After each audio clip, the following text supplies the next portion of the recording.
Mark 13ஆம் அதிகாரம் வாசிக்க போகிற பகுதி 28 முதல் 37 வரை. மார்க் எழுதின சுவிசேஷமாக பகுதியாக பார்த்து வருகிறோம். இப்போ 13ஆம் அதிகாரத்துக்கு வந்திருக்கிறோம். இதில் 27ஆம் வசனம் வரைக்கும் ஏற்கனவே பார்த்து முடிச்சிட்டோம். இன்றைக்கு நான் வாசிக்க போகிற பகுதி 28லிருந்து 37 வரை, 28லிருந்து அதிகாரம் முடிகிற வரைக்கும். அத்தி மரத்தினால் ஒரு உவமையை கற்றுக்கொள்ளுங்கள். அதிலே இளங்கிளை தோன்றி துளிர் விடும்போது வசந்த காலம் சமீபமாயிற்று என்று அறிவீர்கள். அப்படியே இவைகள் சம்பவிக்கிறதை நீங்கள் காணும்போது அவர் சமீபமாய் வாசல் அருகே வந்திருக்கிறார் என்று அறியுங்கள். இவைகள் எல்லாம் சம்பவிக்கும் முன்னே இந்த சந்ததி ஒளிந்து போகாதென்று மெய்யாகவே உங்களுக்கு சொல்லுகிறேன். வானமும் பூமியும் ஒளிந்து போம், என் வார்த்தைகளோ ஒளிந்து போவதில்லை. அந்த நாளையும் அந்த நாளையையும் பிதா ஒருவர் தவிர மற்றொருவனும் அறியான். பரலோகத்தில் உள்ள தூதர்களும் அறியார்கள், குமாரனும் அறியார். அக்காலத்தை நீங்கள் அறியாதபடியால் எச்சரிக்கையாக இருங்கள், விழித்திருந்து ஜெபம் பண்ணுங்கள். ஒரு மனுஷன் தன் வீட்டை விட்டு புறதேசத்துக்கு பிரயாணம் பண்ண போக எத்தனிக்கும் போது தன் ஊழியக்காரருக்கு அதிகாரம் கொடுத்து அவனுக்கு தன் வேலையையும் நியமித்து விழித்திருக்கும்படிக்கு காவல் காக்கிறவனுக்கு கற்பிப்பான். அப்படியே நீங்களும் விழித்திருங்கள். ஏனெனில் வீட்டெஜமான் சாயங்காலத்திலோ நடுராத்திரியிலையோ சேவல் கூவும் நேரத்திலையோ காலையிலையோ எப்பொழுது வருவான் என்று நீங்கள் அறியீர்கள். நீங்கள் நினையாத வேளையில் அவன் உங்களை தூங்குகிறவர்களாக கண்டுபிடியாதபடிக்கு விழித்திருங்கள்.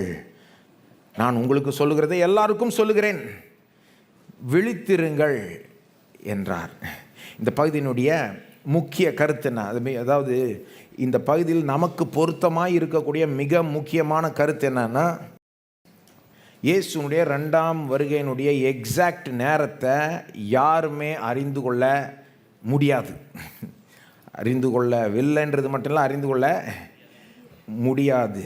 இயேசு நிச்சயமாக இந்த உலகத்துக்கு திரும்ப வருகிறார், அது நிச்சயம். இன்னொன்று நிச்சயம், அவர் என்னைக்கு வராருன்னு தேதியை யாருமே சொல்ல முடியாது. ஆகவே எப்பொழுதும் நாம் விழித்திருக்க வேண்டும். ஏன்னா அவர் எந்த நேரத்திலையும் வரலாம். ஆகவே எந்நேரத்திலும் நாம் அவருடைய வருகைக்கு ஆயத்தமாய் இருக்க வேண்டும். அதுதான் இந்த பகுதியினுடைய முக்கிய கருத்து, நமக்கு பொருத்தமாய் இருக்கக்கூடிய மிக முக்கியமான கருத்து அதுதான். ஆனால் இன்றைக்கு நான் அதை கவனிக்க முடியாது. இன்றைக்கு அதை பற்றி நான் பேச முடியாது. நீங்கள் நினைக்கலாம், என்னங்க அதுதான் முக்கியம்ட்டு அதை பற்றி பேச முடியாதுன்றீங்க. ஏன்னா இன்றைக்கு இந்த பகுதியில் ஒரு 2 சிக்கல் இருக்குது. அதை முதல்ல டீல் பண்ண விரும்புகிறேன். அதற்கு பிறகு அடுத்த வாரம் தான், இப்போ நான் சொன்ன பாருங்கள், இந்த முக்கிய கருத்துன்னு சொன்ன பாருங்கள், இதுதான் ரொம்ப முக்கியமான கருத்துன்னு. அதை அடுத்த வாரம் தான் நான் டீல் பண்ண போகிறேன். நீங்கள் சொல்லலாம், என்னங்க முக்கிய கருத்தை விட்டுட்டு இதை ஏன் முதல்ல இதை டீல் பண்ணணுன்னா, அதாவது இந்த பகுதியில் ஒரு 2 சிக்கல் இருக்குது. 2 வசனம் புரிஞ்சுக்கிறது கஷ்டமாக இருக்குது. அதனால் சிலர் குழம்பி போகிறார்கள். அதை நான் டீல் பண்ண விரும்புகிறேன். ஏன்னா முதல்ல அதை டீல் பண்ண விரும்புகிறேன். ஏன்னா அதை நான் டீல் பண்ணலைன்னா சிலருக்கு அதுவே உறுத்திட்டு இருக்கும், முக்கியமான கருத்தை கவனிக்க முடியாமல் போயிடும். எப்படி பாருங்கள், சிலரும் முக்கியமாக ஒரு காரியத்தை பண்ணணுன்னு உட்காருவோம், என்னமோ ஒரு அற்பமான ஒரு காரியம் நம்மளை டிஸ்ட்ராக்ட் பண்ணணும், இல்லைன்னா கவனத்தை சிதறடிக்க வைக்கும் இல்லையா? ஒன்றும் இல்லை, படிக்க உட்காந்திங்கன்னா கொசு கடிச்சிதுன்னா அதனாலே படிக்க முடியாது. என்ன சீரியஸாக படிக்கணும்னு உட்காந்தா இது வேறு அப்போ அதை டீல் பண்ண வேண்டியதாக இருக்குது. ஏதாவது ஒன்று பண்ண பிறகு தான் உருப்படியாக அல்லது மாணவர்கள் படிக்கிறப்போ என்னமோ அவங்களுக்கு ஒரு டிஸ்ட்ராக்ஷன் வரும் பாருங்கள். அந்த டிஸ்ட்ராக்ஷனை ஒழிச்சாதான் கொஞ்சம் இதை ஃபோக்கஸ் பண்ண முடியும். அல்லது கார் எடுத்துகிட்டு ஓட்டிகிட்டு போகிறீங்க, திடீர்னு உங்களுக்கு ஞாபகம் வருது, வீட்டில் ஐயோ பூட்டினேனா, அப்போ உங்களுக்கு ரோட்டில் கவனிக்க மனசே வராது, அதுதான் மனசில் இருக்கும். அப்போ முதல்ல அதை செட்டில் பண்ணிட்டா இதை கரெக்டாக கவனிக்கலான்ற மாதிரி, அதனாலவே இதை நான் டீல் பண்ண விரும்புகிறேன் இன்றைக்கு. அதனால் இன்றைக்கு இந்த பகுதியில் இருக்கிற 2 சிக்கலை முதல்ல பார்ப்போம். அந்த 2 வசனங்களும் புரிஞ்சுக்கிறதுக்கு கொஞ்சம் கஷ்டம்னு சொல்லலாம். அதை நாம் இன்றைக்கு புரிஞ்சுக்க பார்ப்போம். அதற்கு பிறகு அடுத்த வாரம் இந்த முக்கிய கருத்தை பார்ப்போம். இதை டீல் பண்ணலன்னா இது நமக்கு ஒருவேளை உறுத்திட்டு இருக்கோம், குழப்பம் உண்டாக்கும்ன்றது மட்டும் இல்லை. இந்த 2 சிக்கலும் இயேசுவோட சம்மந்தப்படுத்தப்பட்டிருக்கு. சொல்லப்போனால் இதை வச்சுக்கிட்டு சிலர் இயேசுவையே குற்றம் சாட்டுறாங்க. பாருங்கள், உங்கள் இயேசு இப்படி சொல்லிட்டார், பாருங்கள் உங்கள் இயேசு அப்படி சொல்லிட்டார் அப்படின்னு இதை வச்சுக்கிட்டு நான் காமிக்கிறேன். இதை வச்சுக்கிட்டு இயேசுவே குற்றம் சாட்டுகிறவர்கள் கூட இருக்கிறார்கள். ஆகவே நான் இதை பற்றி சில வார்த்தைகள் சொல்லாமல் இருக்க முடியல. இதுக்குன்னு ஒரு செய்தியை ஒதுக்க வேண்டியதாக இருக்குது. இயேசுவை வந்து நான் டிஃபெண்ட் பண்ண தேவையில்ல, என்ன மாதிரி ஆள் அவரை டிஃபெண்ட் பண்ணணும்னு அவசியமே கிடையாது. ஆனால் என்ன மாதிரி ஆளுக்கு ஒன்றும் சொல்லாமல் இருக்க முடியல. ஏன்னா இதை வச்சுக்கிட்டு அவரை பற்றி சொல்லுவாங்க, என்னால் சொல்லாமல் இருக்க முடியல, அதனால் சொல்கிறேன். அவருக்கு ஒன்றும் தேவையில்லை என்னுடைய வார்த்தைகள். இன்னொரு காரணமும் சொல்கிறேன். ஏன் இதை இன்றைக்கு ஒரு செய்தியை ஒதுக்கி இந்த 2 சிக்கலை டீல் பண்ணுறோன்னா, இது அவுட் ஆஃப் சப்ஜெக்ட் ஒன்றும் போகல. ஆக்சுவலாக பார்த்தீங்கன்னா இந்த முழு பகுதி இப்போ நான் வாசித்தேன் பாருங்க, 28லேருந்து 37 ஏன் வாசித்தீங்கன்னா முழு பகுதியே டைமிங்கை பற்றி, இயேசுடைய இந்த இயேசு தீர்க்க தரிசனமாக உரைத்த காரியங்களை குறித்த டைமிங், நேரம் எப்போ நடைபெறும் என்பதை பற்றி தான் முழு பகுதியே. இந்த சிக்கலும் அதோட சம்மந்தப்பட்டிருக்கு. ஸோ ஆகவே இந்த சிக்கலை மூலம் பார்ப்போம். இந்த சிக்கல்னால் இந்த புரிஞ்சுக்கிறது கொஞ்சம் கஷ்டமான ஒரு 2 வசனங்கள் இதில் இருக்குது. அதை மட்டும் மூலம் பார்ப்போம். பார்க்குறதுக்கு முன்னால் ஒரு சில பொதுவான வார்த்தையில் சொல்லிடுறேன். பைபிளில் புரிஞ்சுக்கிறதுக்கு கஷ்டமான சில பகுதிகள் இருக்குது என்பதை நீங்கள் தெரிஞ்சுக்கணும். அதை பற்றி சில பொதுவான வார்த்தைகள் சொல்லிக்கிறேன். ஏன் அப்படி சொல்கிறேன்னா, சிலர் சொல்கிறாங்க பைபிளில் புரிஞ்சுக்கிறதுக்கு கஷ்டமான பகுதியே இல்லை அப்படின்லாம் சொல்லுவாங்க, எல்லாத்தையும் ஈஸியாக புரிஞ்சுக்கலாம். அது கிடையாது. ஆக்சுவலாக உண்மை என்னன்னா, பைபிளில் மிக முக்கியமான காரியங்களை ஈஸியாக புரிஞ்சுக்கலாம். The main things are the plain things. இங்கிலீஷில் ஞாபகம் வச்சுக்கிறீங்கன்னா ஈஸியாக ஞாபகம் வச்சுக்கலாம். மெயின் திங்ஸ் ஆர் பிளெயின் திங்ஸ்னால் முக்கியமானவைகள் தெளிவாய் சொல்லப்பட்டிருக்கிறது. அதை வந்து புரிஞ்சுக்கிறது கஷ்டமே கிடையாது. முக்கியமானது எது பைபிளில்? சுவிசேஷத்துக்கு ஏற்ற காரியங்கள். ரட்சிப்பின் வழி என்ன? இயேசு நம்மளை ரட்சிக்கும்படி வந்தார், அவர் எப்படி நமக்காக வாழ்ந்தார், பாடுபட்டு மரித்தார், உயிரோடு எழும்பினார், பரமேறினார், பிதாவின் வலது பாரத்தில் வீற்றிருக்கிறார். இன்றைக்கு இந்த ரட்சிப்பை, இந்த ரட்சிப்பின் செய்தியை அவர் தம்முடைய ஊழியர்கள் மூலமாக பூமி எங்கும் அனுப்புகிறார். இந்த செய்தி பிரசவம் பண்ணப்படுது. இதை நம்புகிறவர்கள் ரட்சிக்கப்படலாம். வெறும் நம்பினா போதும், இயேசுவின் மூலமாக இந்த ரட்சிப்பை இலவசமாய் பெற்றுக்கொள்ளலாம், வாழ்க்கை மாறலாம், ஆசீர்வதிக்கப்படலாம். இம்மையிலும் மட்டும் இல்லை, மறுமையிலும் அப்படி இருக்கலான்றது தான் முக்கியம். கரெக்டாக அதுதான் நாங்கள் சுவிசேஷத்தை நான் சாராம்சமாக இப்போ சொன்னேன். அது வந்து மிக தெளிவாக வந்துருச்சு பைபிளில். நான் நம்புகிறேன் ஓரளவுக்கு படிக்க, புரிஞ்சிக்க, வாசிக்க தெரிஞ்சுக்கிட்ட பிள்ளை கூட வாசித்து புரிஞ்சுக்கலாம் கடவுளுடைய கிருபையினால். அதில் எந்த குழப்படியும் இல்லை, எந்த சிக்கலும் கிடையாது. ஆனால் சில பகுதிகள் புரிஞ்சுக்கிறது கஷ்டமாக தான் இருக்குது. அதை நான் மட்டும் சொல்ல, பேதுருவே சொல்கிறார். உங்களுக்கு தெரியுமா, 2 பேதுரு 3:15 18 நான் வாசிக்க போகிறதில்ல, வேணால் திருப்பிக்கோங்க. அதில் சிலருந்து சொல்கிறேன். 2 பேதுரு 3:15 18 பேதுருவே சொல்கிறாரு. பவுல் எழுதுனதை பற்றி பேசுகிறார் பேதுரு. தெரியுமா உங்களுக்கு? பார்த்துருக்கீங்களா அந்த பகுதியை? 2 பேதுரு 3:15 18 பேதுரு வந்து பவுல் எழுதுனதை பற்றி காமெண்ட் பண்ணுறார். பவுலினுடைய நிருபங்களை பற்றி அவர் சொல்கிறாரு. அதில் சிலதெல்லாம் புரிஞ்சுக்கிறதுக்கு கஷ்டமாக இருக்குது. தமிழில் எப்படி வருதுன்னா, சில காரியங்கள் அறிகிறதற்கு அரிதாய் இருக்கிறது. 16ஆம் வசனம். அப்போது பேதுருவே சொல்கிறாரு, பவுல் எழுதின சில காரியங்கள் புரிஞ்சுக்கிறது கஷ்டமாக இருக்குது. ஸோ இந்த கஷ்டமான பகுதியில் நாம் என்ன செய்யணும்? கண்டுக்காமல் விட்டுறலாமா? ஏன்னா சிலருடைய அப்ரோச் என்னன்னா, கஷ்டமாக இருந்தால் கண்டுக்காமல் விட்டுடலாம். நான் என்ன கேட்குறேன்னா, கடவுள் ஏன் இங்கே வச்சுருக்கிறாரு? பரவாயில்ல, கஷ்டமாக இருக்கா, நீ கண்டுக்காமல் விட்டுருன்னு அதுக்காக வச்சுருக்கிறாரு. அவருடைய வசனத்தில் நமக்காக பதிவு செய்து வைத்திருக்கிறாருன்னா தேவன் ஒரு நோக்கத்தோடு தானே வச்சுருக்கிறாரு. அப்போது அதை கண்டுக்காமல் விட்டுறலான்னு என்னன்றீங்க, நம்ம போயிட்டே இருக்க முடியாது. அதுதான் இப்படிப்பட்ட போதனையினுடைய அட்வான்டேஜ். ஏன்னா எதையும் நம்ம கண்டுக்காமல் விட்டுற முடியாது. கண்டுக்காம விட்டால் என்ன தப்பாக நினச்சிப்பீங்க நீங்கள். அதனால் நான் பேசி தான் ஆகணும். கண்டுக்காமல் விட்றது நல்லதில்லை. ஏன்னா இதில் இருக்கிற ஒவ்வொரு வார்த்தையும் நமக்கு தேவை. மனுஷன் அப்பத்தினால மட்டும் இல்லை, தேவனுடைய வாயினால் புறப்படுகிற ஒவ்வொரு வார்த்தையினாலும் பிழைப்பான். எல்லாம் சொல்லுங்க, ஒவ்வொரு வார்த்தையினாலும் பிழைப்பான்.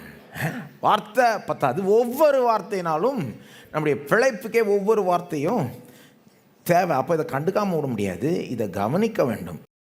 ஆனால் இது அதே நேரத்தில் கவனிக்கணும். ஆனால் கவனிக்கிறப்ப கொஞ்சம் ஜாக்கிரதையாக இருக்கணும். ஏன் சொல்கிறேன்னா, பேதுரு அங்கே சொல்கிறாரு, அதை நீங்கள் திருப்பினீங்கன்னா நீங்கள் பார்க்கலாம். 2 பேதுரு 3 அதில் பேதுரு ஒரு காரியத்தை சொல்கிறாரு. 2 பேதுரு 3:16 தான் சொல்கிறாரு, பவுல் எழுதின சில காரியங்கள் அறிகிறதற்கு அரிதாக இருக்கிறது, கஷ்டமாக இருக்குது.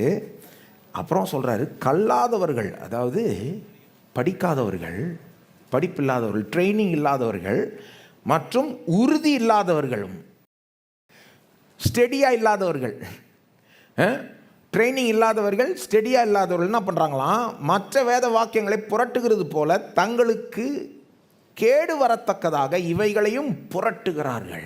சொல்கிறார் பவுல் எழுதின சில காரியங்கள் கஷ்டமாக இருக்குன்றதுனால இவங்க என்ன பண்ணுறாங்க, சிலர் இந்த ட்ரைனிங் இல்லாதவர்கள் மற்றும் படிப்பறிவு இல்லாத மட்டும் இல்லை, அதான் பெருசாக படிக்கல அதனால் அப்படின்னு மட்டும் இல்லை, அவங்க பிரச்சனை என்னன்னா அவங்க ட்ரைனிங் மட்டும் இல்லை, அவங்களுக்கு ஒரு உறுதியும் இல்லை. ஸ்டெடியாக இல்லாத ஆட்கள், ட்ரைனிங்கும் இல்லை உறுதியும் இல்லை. அப்படி இருக்கிறதுனால அவங்க என்ன பண்ணுறாங்க, இந்த மாதிரி கஷ்டமான வசனங்கள் எடுத்து புரட்டுகிறார்கள். இந்த மாதிரி கஷ்டமான வசனங்கள் மட்டும் இல்லை, பொதுவாகவே வசனத்தை புரட்டுறாங்க. அதான் சொல்கிறார் பேதுரு. நான் ஏன் சொல்கிறேன் ஜாக்கிரதையாக இருக்கணும், கஷ்டமான பகுதிகள் வர்றப்போ ஜாக்கிரதையாக இருக்கணும். ஏன்னா நாமளும் அந்த மாதிரி ஆகிடக்கூடாது, புரட்டி நமக்கே கேடை உண்டு பண்ணிக்கூடாது. அங்கே அப்படி தான் சொல்கிறாரு, தங்களுக்கு கேடு வரத்தக்கதாக இவைகளை புரட்டுகிறார்கள். சிலர் பார்த்திங்கன்னா வேணே கஷ்டமான பகுதியாக தெரிஞ்சு வச்சுருப்பாங்க. சில ஆசாமிகள் இருக்காங்க, அவங்க எப்படின்னா அவங்க வேலையே பைபிளை வந்து இதுக்குன்னே படிக்கிறாங்க. எது கஷ்டமாக இருக்குது, எதை வச்சு கிறிஸ்தவரில் மடக்கலாம், அதை மட்டும் நல்லா படித்து தெரிஞ்சு வச்சுக்கிறது. பைபிள் அப்போ போகிறதுனுடைய நோக்கமே தப்பு. வாசிக்கிறது நோக்கமே கிறிஸ்தவரில் கேள்வி கேட்டு மடக்கலான்னு. இந்த வசனம் இப்படி சொல்லுதே, என்ன சொல்கிற கிறிஸ்தவனே சொல்லு பார்ப்போம், உங்கள் ஏசு இப்படி சொல்லிட்டார், உங்கள் ஏசு இது செஞ்சிட்டார் அப்படின்னு சொல்லி மடக்க பார்க்குறது, புரட்டுகிறவர்கள். சில நேரம் கிறிஸ்தவத்துக்குள்ளேயே சில நேரம் சிலருக்கு வந்து ஒரு unhealthy curiosity for difficult passages இருக்குது. புரிஞ்சுக்கிறது கஷ்டமான இதில் தான் இன்ட்ரெஸ்ட் இருக்குது சிலதுக்கு. இதை பற்றி நீங்கள் என்ன நினைக்கிறீங்க, அதை பற்றி நீங்கள் என்ன நினைக்கிறீங்க, வெறும் இதை மாதிரியே ஃபோக்கஸ் பண்ணிகிட்டு இருப்பாங்க. அது அவ்வளோ சரியில்லை. பாருங்கள், பைபிளை பிழைக்கிறதுக்கு நம்ம போனோம். அது இந்த மாதிரி கஷ்டமான பகுதிகளுக்கு வர்றப்போ எல்லாம் இப்படி இருக்குதுன்னு நினச்சக்கூடாது. முக்கால்வாசி பைபிளில் தெளிவாக இருக்குது, முக்கியமான காரியங்கள்லாம் மிக தெளிவாய் இருக்குது. ஆனால் சில காரியங்கள் புரிஞ்சுக்கிறது கஷ்டமாக இருக்குது. அதுக்கிட்ட வர்றப்போ ஜாக்கிரதையாக இருக்கணும். கொஞ்சம் ட்ரைனிங் இருந்தால் நல்லது, கொஞ்சம் ஸ்டெடியாக இருந்தாலும் நல்லது. சிலர்லாம் பாருங்கள், அந்த ஸ்டெடியாக இல்லாததுனாலே தப்பாக போயிடுறாங்க. சிலர் இருக்காங்க, சில நேரம் இந்த மாதிரி ஆயிருக்கு. எப்படின்னா, பைபிள் காலேஜ் உள்ளே போவான் ஒருத்தன், பைபிளை நம்பிக்கிட்டு போவான், பைபிள் காலேஜ் முடிச்சுட்டு வர்றதுக்குள்ளே பைபிளை நம்பாமல் போயிடுவான். அதை பார்த்துட்டு சிலர் என்ன சொல்கிறாங்க, பாருங்கள் உங்கள் பைபிள் என்னான்னு. இல்லை, அது வந்து பைபிள் எப்படின்னு காமிக்கல, அவன் எப்படின்னு காமிக்குது. அவன் ஸ்டெடி இல்லாத ஆள்னு காமிக்குது, அவன்கிட்ட ஒரு உறுதி இல்லை. கடைசியாக இதை சொல்ல விரும்புகிறேன், கஷ்டமான பகுதியில் நம்ம ஜாக்கிரதையாக படிக்கணும், கடவுளுடைய உதவியோடு படிக்கணும், தாழ்மையோடு படிக்கணும். ஏன்னா அதெல்லாம் உண்மை தான். ஆனால் நமக்கு பிரயோஜனம் உள்ளதாய் இருக்கும், அது நமக்கு பிரயோஜனம் உள்ளதாய் இருக்கும். 2 தீமோத்தேயு 3:16 அப்படியே வருது பாருங்கள், நீங்கள் போய் வாசித்துக்கோங்க. 2 தீமோத்தேயு 3:16, 17 வாசித்தீங்கன்னா பவுல் என்ன சொல்கிறாரு, 16 தொடக்கத்திலிருந்து 17 முடிகிற வரைக்கும் வாசிங்க. வேத வாக்கியங்கள் எல்லாம், கடைசி வார்த்தை வந்து பிரயோஜனம் உள்ளவைகளாய் இருக்கிறது. 16 எப்படி தொடங்குதுன்னா, வேத வாக்கியங்கள் எல்லாம் அப்படின்ட்டு சொல்கிறாரு. அப்புறம் எப்படி முடிக்கிறாரு, 17ஆம் வசனத்தில் பிரயோஜனம் உள்ளவைகளாய் இருக்கிறது. எல்லாம் சொல்லுங்கள், வேத வாக்கியங்கள் எல்லாம், சிலது கிடையாது, எல்லாம் பிரயோஜனம் உள்ளவைகளாய் இருக்கிறது.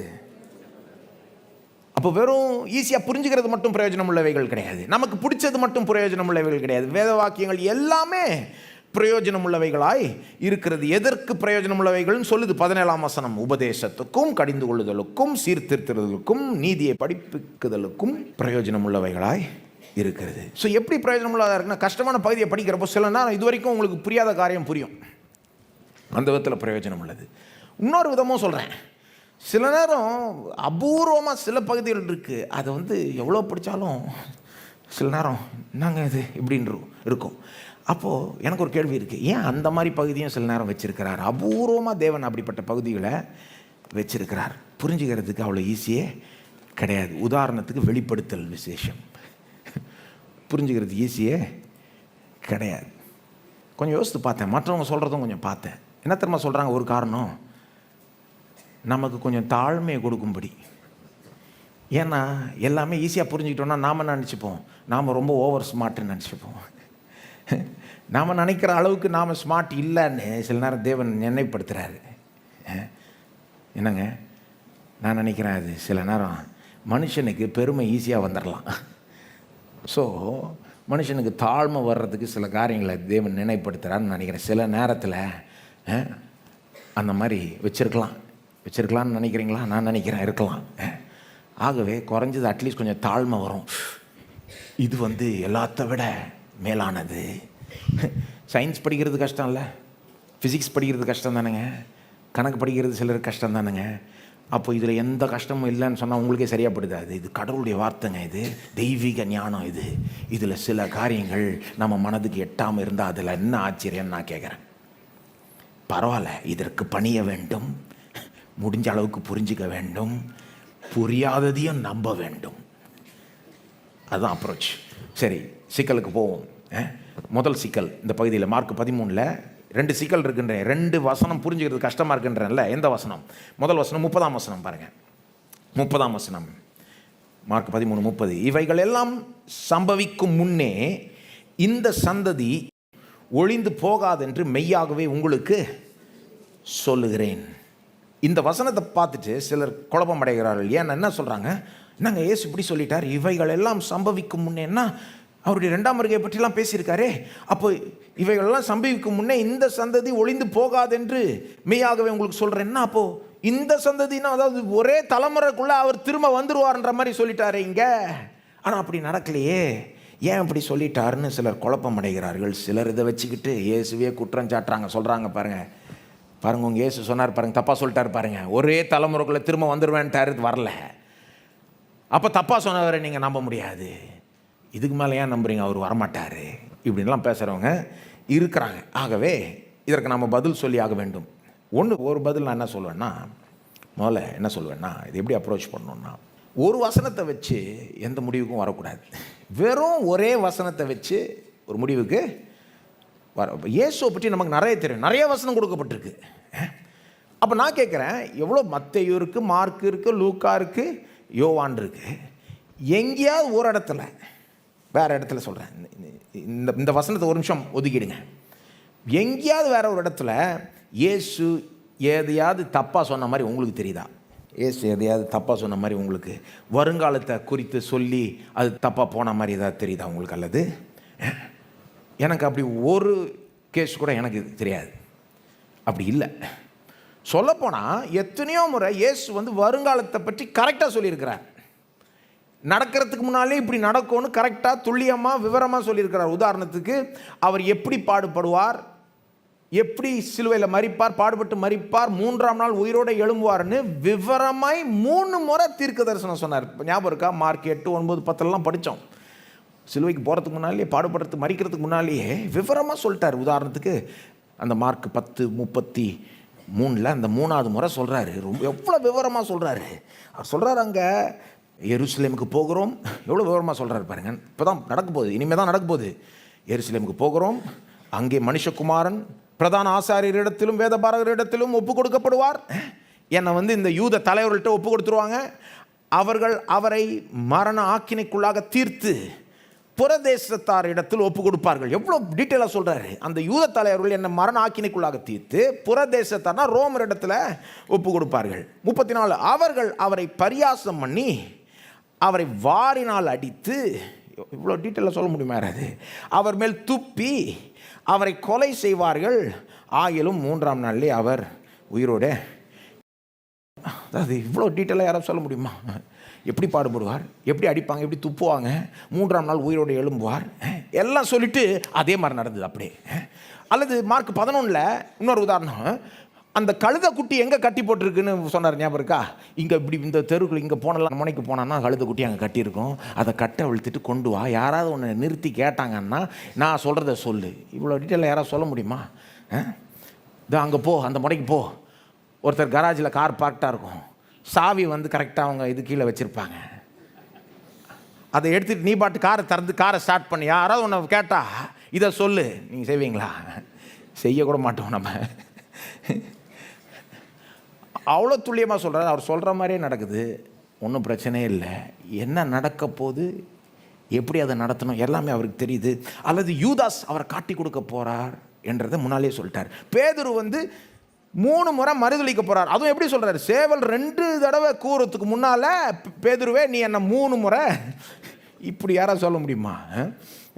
ஒவ்வொன்றும் கரெக்டாக பர்ஃபெக்டாக இருந்தது பாருங்கள். ஆகவே அவர் தப்பாக சொல்லிட்டாருன்னு நினைக்கிறதுக்கு முன்பாக நாம் கரெக்டாக வியாக்கியானம் பண்ணணுமான்னு பார்க்கணும். ஆகவே இந்த வியாக்கியானத்தை கவனிப்போம். இந்த 30ஆம் வசனத்தை எப்படி வியாக்கியானம் பண்ணுறது பாருங்கள். இப்படி இந்த மாதிரி மோசமான விதத்தில் வியாக்கியானம் பண்ணுறவங்களும் இருக்கிறாங்க. அதாவது பாருங்கள், உங்கள் இயேசு சொல்லிட்டாரு, ஒரு தலைமுறைக்குள்ள வருவாருன்னு சொன்னவர் வரல பாரு அப்படின்னு வியாக்கியானம் பண்ணுறவனும் இருக்கிறான். ஆனால் அப்படி மட்டும்தான் இருக்குன்னு கிடையாது. அதை தவிர்த்து நல்ல விதத்துலையும் வியாக்கியானம் பண்ணலாம். இந்த மாதிரி சொல்ல போனால் ஆக்சுவலாக வேற 2 விதத்தில் வியாக்கியானம் பண்ணலாம். அந்த 2 விதத்தில் எதில் போனீங்கனாலும் இயேசு தப்பாக சொல்லலைன்றது நிரூபிக்கப்படும். குறைஞ்சது எனக்கு தெரியும் வேற 2 விதத்தில் 2 other possible interpretations that show that Jesus was not wrong. வேற 2 விதம் அது காட்டிலும் இருக்கலாம். பட் வேற 2 விதத்தில் வியாக்கியானம் பண்ணலாம். அது எதுலையா போனீங்கன்னா கூட இயேசு தப்பாக சொல்லலைன்றது நிரூபிக்கப்படும். அதில் ஒன்று மட்டும் தான் உங்களுக்கு காமிக்க போகிறேன் நான்.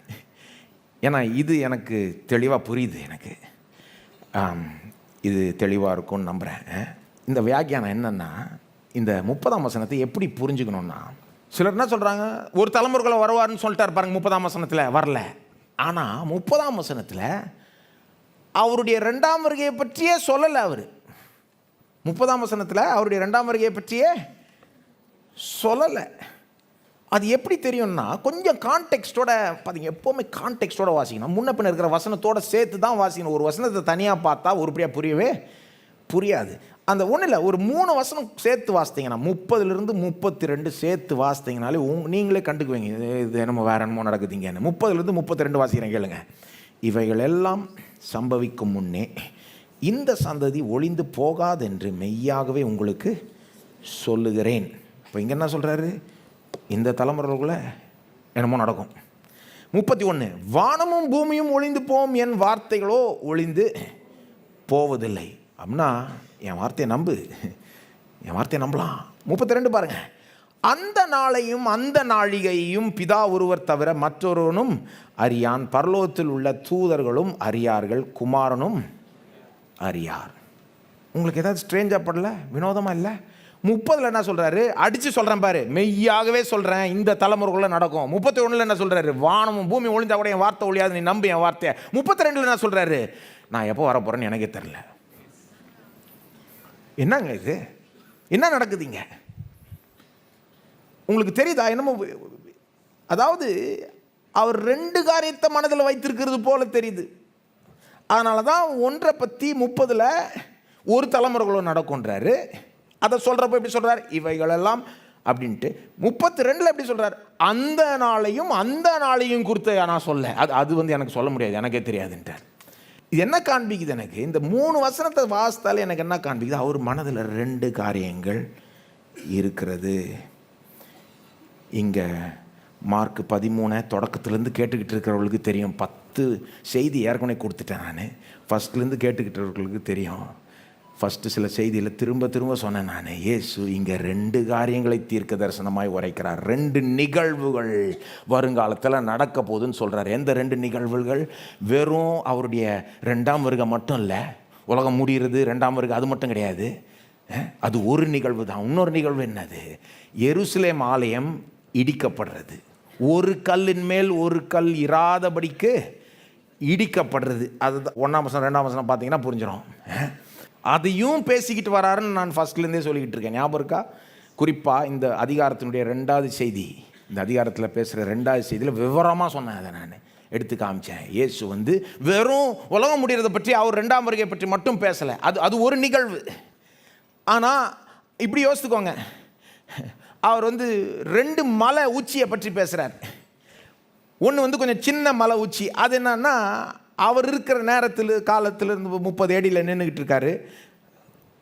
அவர் மரிக்கிறதுக்கு முன்னால் ஒரு நாளுக்கு முன்னால் பேசுகிறார். இதை ஒலிவு மலையில் உட்காந்துக்கிட்டு சொல்கிறாரு, கிட்டக்க ஒரு சம்பவம் நடக்க போகுதுன்றார். எது?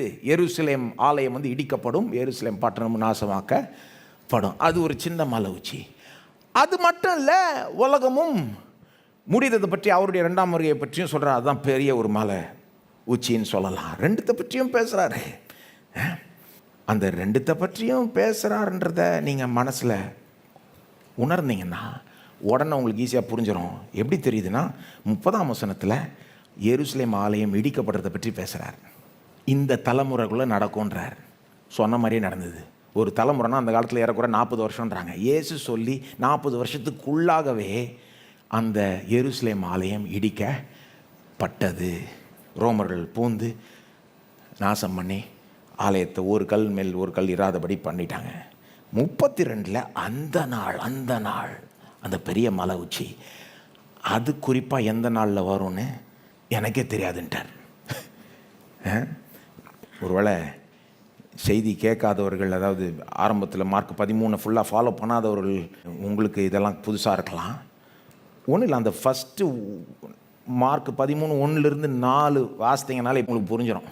எப்படி தொடங்குதுன்னா இந்த போதனை, 2ஆம் வருகையை பற்றி சொல்லுங்கன்னு சீஷர்கள் சொல்லலை. உலகம் முடிகிறத பற்றி இயேசுவே நீங்கள் தயவுசெய்து எங்களுக்கு போதித்து தாரோன்னு சொல்லலை. எப்படி தொடங்குச்சுன்னா 12ஆம் அதிகாரம் முடிகிற வரைக்கும் ஆலயத்தில் இருக்கிறார் இயேசு. பல காரியங்களை போதிச்சுட்டு இருக்காரு. அங்கே இருக்கிறவங்களோட ஆர்கியூலாம் பண்ணிக்கிட்டு இருக்காரு. பாருங்கள், அவரை மடக்க பார்த்தாங்க, ஆலயத்தில் முடியல. அங்கெல்லாம் போச்சு முடிச்சுட்டு ஆலயத்துக்கு வெளியே நடந்து வராங்க. இயேசுவும் சீஷர்களும் அப்படி நடந்து வரப்போ ஆலயத்தை ஒரு சீஷன் பார்த்து அப்படியே வியந்து நின்று ஒரு பாராட்டி சொல்கிறான் இயேசுகிட்ட. இயேசுவே ஆலயத்தை பாரும், 1ஆம் வசனம் 2ஆம் வசனத்தில் பாருங்கள், ஆலயத்தை பாரும், அதில் இருக்க கற்களை பாரும், எவ்வளோ அழகாக இருக்குது அப்படின்னு நாம் சொல்லுவோம்ல. பாருங்கள் அந்த பூ எவ்வளோ நல்லா இருக்குது, பாருங்கள் அந்த மலை எவ்வளோ அருமையாக இருக்குது அப்படின்னு சொல்லுவோம்ல. அந்த மாதிரி சொல்கிறோம், ஆலயம் எவ்வளோ அழகாக இருக்குது பாருங்கள். ஏன்னா அந்த காலத்தில் அது சூப்பராக இருக்கும் அந்த காட்சி.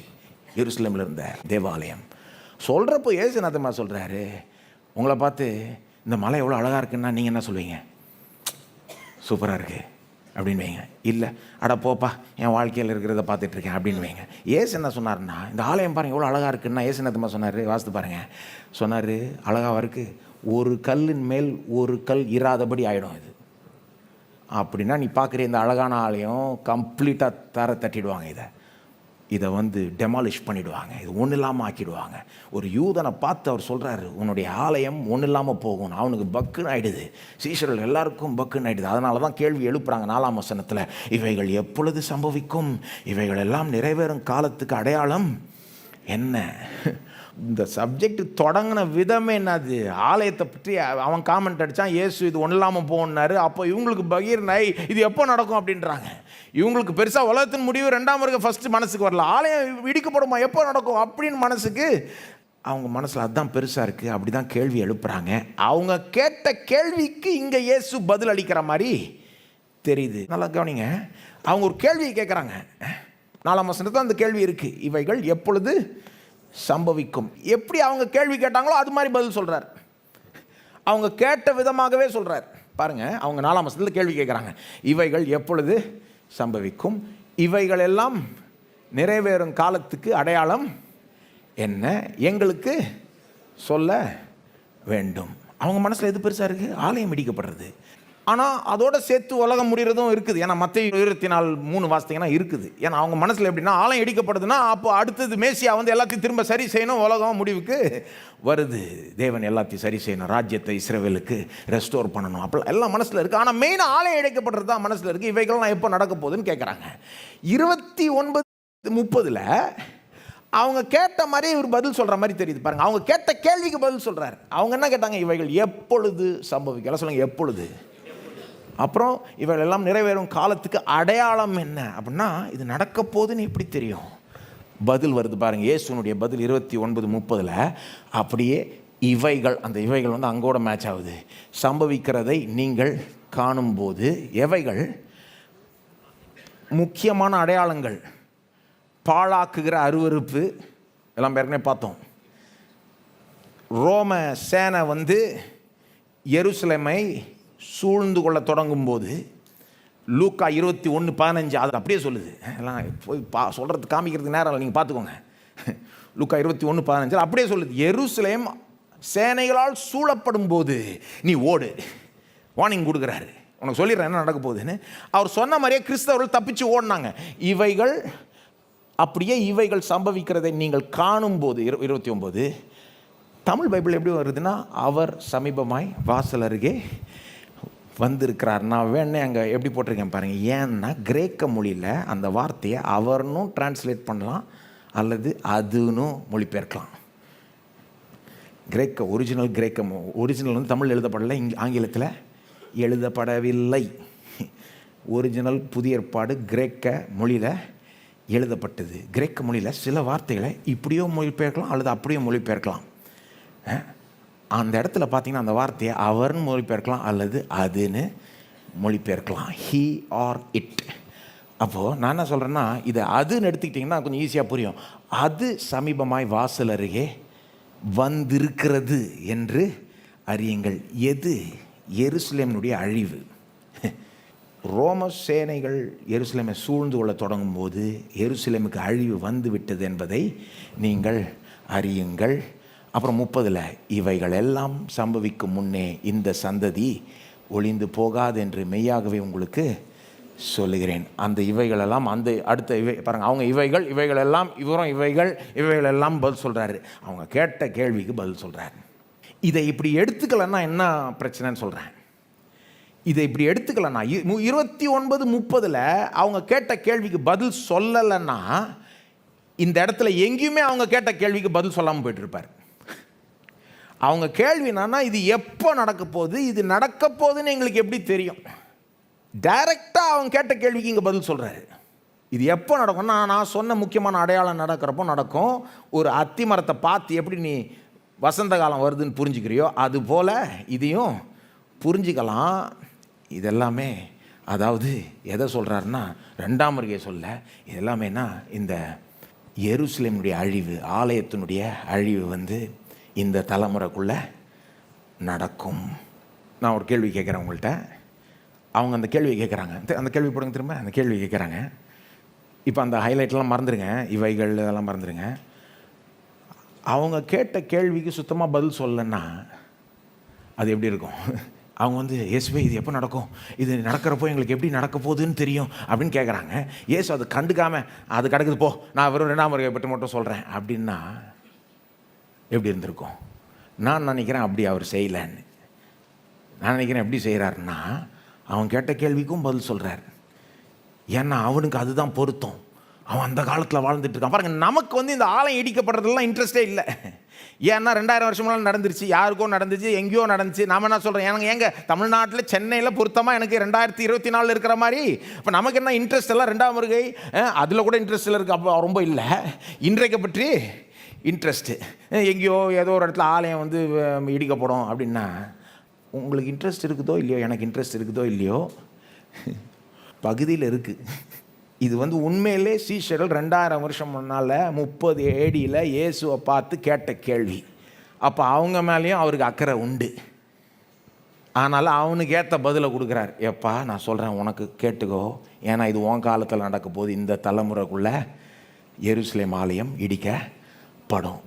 அது மட்டும் இல்லை, நம்மையும் மனசில் வச்சுருக்கார். அதனால தான் அதோட சொல்லி முடிக்கல. அதையும் தாண்டி 32 என்ன பண்ணுறாரு, அந்த நாளிகை குறித்து யாருமே சொல்ல முடியாது, அது எனக்கே தெரியாது. 2ஆம் வருகை அது மற்ற கிறிஸ்தவர்களுக்கும் பொருந்தும், அந்த சீஷர்களுக்கு மட்டும் இல்லை, எல்லாரும் மற்ற கிறிஸ்தவர்களுக்கும் பொருந்தோன்றதுனால அதையும் போதிச்சு விட்டுறாரு. ஒரு கல்ல 2 மாங்காய் அடிக்கிறாரு. அன்றைக்கு இருந்த சீஷர்களுக்கும் பொருத்தமான, அவங்களுக்கு ரொம்ப தேவைப்படுறது, அவங்க தப்பிச்சு ஓடணும்னு விரும்புகிறார். எருசலேமில் கிறிஸ்தவர்கள் அழிஞ்சு சாவக்கூடாதுன்னு விரும்புகிறார். அந்த அழிவு வர்றதுக்கு முன்னால் அவங்க தப்பிச்சு ஓடணும்னு விரும்புகிறார். அவர் நினச்ச மாதிரியே ஆச்சு, அவர் விரும்பின மாதிரியே ஆச்சு. அவர் சொன்ன வார்த்தையை கேட்டு கிறிஸ்தவர்கள் தப்பிச்சு ஓடினாங்கன்னு சரித்திரத்தில் சொல்லப்பட்டிருக்கு. நான் அதெல்லாம் முன்னாலே பேசினேன். ஆனால் அதே நேரத்தில் வருங்காலத்தில் வரப்போகிற கிறிஸ்தவர்களுக்கு தம்முடைய 2ஆம் வருகையை பற்றி அவர்கள் கற்றுக்கணும் இல்லையா, அதையும் சொல்கிறார். இந்த ஸ்ட்ரக்சர் காமிங்க, ஸ்ட்ரக்சர் 2த்தையும் பேசுகிறார். எப்படி ஒருவேளை எப்படி 2த்தையும் பேசுகிறான்றதையும் காமிச்சிட்றேன். இந்த பகுதியினுடைய அமைப்பை பார்த்தீங்கன்னா, வேதம் பாருங்கள், அற்புதமான கண்டென்ட் மட்டும் இல்லை, ஸ்ட்ரக்சரும் இருக்குது. சில நேரம் அழகான ஒரு விதத்தில் அமைக்கப்பட்டிருக்கு. இந்த பகுதி 28-37 அதனுடைய அமைப்பை படித்தீங்கன்னா இப்படியா பிரியுது. முதல்ல ஒரு ஓமையை சொல்கிறாரு, அப்புறம் இந்த தலைமுறைகள் நடக்கும்னு ஒரு நேரத்தை குறித்த சொல்கிறாரு. அப்புறம் என்ன சொல்கிறார், வானம் பூமி ஒளிந்து போவோம், என் வார்த்தை ஒளிந்து என் வார்த்தையை நம்பு. அதுதான் நடுவில் இருக்குது, சென்டரில். அப்புறம் திரும்ப நேரத்தை குறித்த வேற சொல். அந்த நாளை குறித்து யாரும் சொல்ல முடியாது, எனக்கே தெரியாது, 2ஆம் வருகையினுடைய எக்ஸாக்ட் தேதி எனக்கே தெரியாதுன்னு சொல்லிட்டு கடைசியில் திரும்ப ஓமையோட முடிக்கிறார். இங்கே தெரியுது அவங்களுக்கு இது கிட்டத்தட்ட மிரர் இமேஜின்வாங்க. அப்படியே அதை திருப்பி போட்டால் வருது ABC, அப்புறம் BA. அந்த ஏவும் பியும் இங்கே அப்படியே ரிப்பீட் ஆகுது திருப்பி போட்டால். இது ஏன் காமிக்கிறேன்னா, இந்த அமைப்பு ப்ளஸ் இப்போ நான் சொன்னதெல்லாம் எனக்கு என்ன காண்பிக்குது, ஒருவேளை என்ன செய்கிறாருன்னா, என் வார்த்தையை நம்பு, அதுதான் சென்டர். அதுக்கு முன்னே இருக்கிற வார்த்தைகள் 28 30 வந்து 70 AD பற்றி எருசலேம் எப்படி அழிய போகிறது, ஆலயம் எப்படி அழிக்கப்பட போகிறது, அந்த உவமையும் அதை பற்றி, அந்த நேரத்தை குறித்த சொல்லும் அதை பற்றி.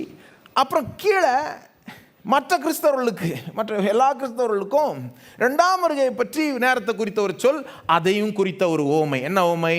அதான் ஒரு வீட்டு எஜமான் வந்து வீட்டு வேலை ஆட்களை விட்டுட்டு போகிறாராம், ஊருக்கு போகிறாராம், பொறுப்பு கொடுத்துட்டு போகிறாரு. அப்புறம் திடீர்னு சர்ப்ரைஸாக வந்து செக் பண்ணுறாரு, பொறுப்பை செய்கிறானான்னு. அந்த ஒரு கதையை சொல்கிறாரு. அப்போது ஒரு பகுதி வந்து மேல் பகுதி AB வந்து அந்த கிட்டக்க நடக்கிற அந்த 70 AD நிறைவேறப் போகிற அந்த எருசலேமுடைய அழிவு. இந்த கீழ்ப்பகுதி வந்து தூரத்தில் நிறைவேறப் போகிற இயேசுனுடைய 2ஆம் வருகை. அப்படி எடுத்துக்கிட்டிங்கன்னா ஈஸியாக புரிஞ்சுக்கலாம். சரி, அப்போ பாருங்கள், அப்படி எடுத்துக்கிட்டா இந்த தலைமுறைன்னா ஆமாம் சீஷருடைய தலைமுறை தான், அவர் சொன்ன மாதிரியே நடந்தது. அதாவது இப்படி புரிஞ்சுக்கிட்டிங்கன்னா இயேசுங்க தப்பாக சொல்லலைன்றது நிரூபிக்கப்படுறது மட்டும் இல்லை, பர்ஃபெக்டாக சொல்லிட்டார். அதாவது நல்லா கவனிங்க, மார்க் 13:2 ஒரு கல்லின் மேல் ஒரு கல் இராதபடிக்கு இது இடிக்கப்படும் சொன்னார். மார்க் 13:2 இது நடக்கும் அப்படின்னாரு. மார்க் 13:30 என்ன சொல்கிறாரு? ஒரு தலைமுறைகளில் நடக்கும். போ டைமிங்கே கொடுக்குறேன், இது நடக்கும், எருசலேம் ஆலயம் இடிக்கப்படும், இந்த தலைமுறைகளும் நடக்கும். இது எவ்வளோ பெரிய, நீங்கள் சொல்லியிருக்கீங்களா இந்த மாதிரி ஏதாவது? சிலர் வந்து சொல்லுவாங்க இந்த வருஷத்தில் இது நடக்கும் அப்படின்னு. அப்புறம் அது சில நேரம் ஹிட் ஆகும், மிஸ் ஆகும். அப்புறம் அதை விலகிட்டு இருக்கணும், ஏன் நடக்கலைன்னு. சிலர் வந்து இயேசுனுடைய வருகையை கூட டேட் கொடுக்குறவங்க கூட இருக்கிறாங்க, கொடுத்துருக்காங்க நிறைய பேர் கொடுத்து. அதுக்கப்புறம் பாவம் அவங்களுக்கு அதை விளக்கம் சொல்கிறதுக்கு. இயேசு வந்து ஒரு காரியம் நடக்குன்றார். எவ்வளோ பெரிய காரியம்! இஸ்ரவேல் சரித்திரத்தில் நடந்த மிக மோசமான காரியம். அதாவது இஸ்ரவேலுடைய சரித்திரத்தில் பல மோசமான காரியங்கள் நடந்திருக்கு. அவங்களுக்கு பல எதிரிகள் இருந்திருக்கிறார்கள், பல மோசமான காரியங்களை செஞ்சுருக்காங்க. ஆனால் அதில் அவங்க சரித்திரத்தில் சில மலை உச்சிகள் இருக்குது, சில ரொம்ப கொடூரமான காரியங்கள் நடந்திருக்கு அவங்களுக்கு. அதில் என்னன்னு பார்த்தீங்கன்னா, இப்போ நம்ம வாழ்ந்துட்டுருக்கோம், ரீசெண்டாக நடந்தது வந்து ஹிட்லர் செய்த அநியாயம், அக்கிரமம். லட்சக்கணக்கான 60 லட்சம் யூதர்களை சொல்லப்போனால் அந்த இனத்தையே அழிக்க பார்த்தான். அதுக்கு முன்னால் எந்த கொடூரம் ரொம்ப மோசமாக இருந்தது தெரியுமா? 70 AD 70 கிபி 70 நடந்த அந்த எருசலேமுடைய பேரழிவு. அந்த ஆலயம் நாசமாக்கப்பட்டது. எருசலேமில் இருக்கிற கிட்டத்தட்ட 3/4 பேர் கொல்லப்பட்டார்கள், கொன்று குவிச்சார்கள். ஹிட்லர் செய்த மாதிரி சொல்கிறாங்க, அதை விட மோசமாக செஞ்சாங்க ரோமர்கள். அவ்வளோ பெரிய சம்பவத்தை முன்னாகவே அறிவிச்சிட்டார் இயேசு, டைம் லைனும் கொடுத்துட்டார். இது எப்படி இருக்குன்னா, யாராவது ஹிட்லர் வந்து யூதர்களுக்கு இப்படி செய்வான் அப்படின்னு சொல்லிட்டு முன்னாலே சொல்லியிருந்தா எப்படி இருந்திருக்கும்? யாருமே சொல்ல, யாரும் நினச்சி கூட பார்க்கல. ஹிட்லர் அப்படி செஞ்சப்போ எல்லாரும் ஷாக் ஆனாங்க. யாருமே நினைக்கல ஹிட்லர் அவ்வளோ மோசமாக செய்வான்னு. ஏதோ கொஞ்சம் உபத்திரவப்படுத்துவான் அப்படின்னு தான் நினச்சாங்க.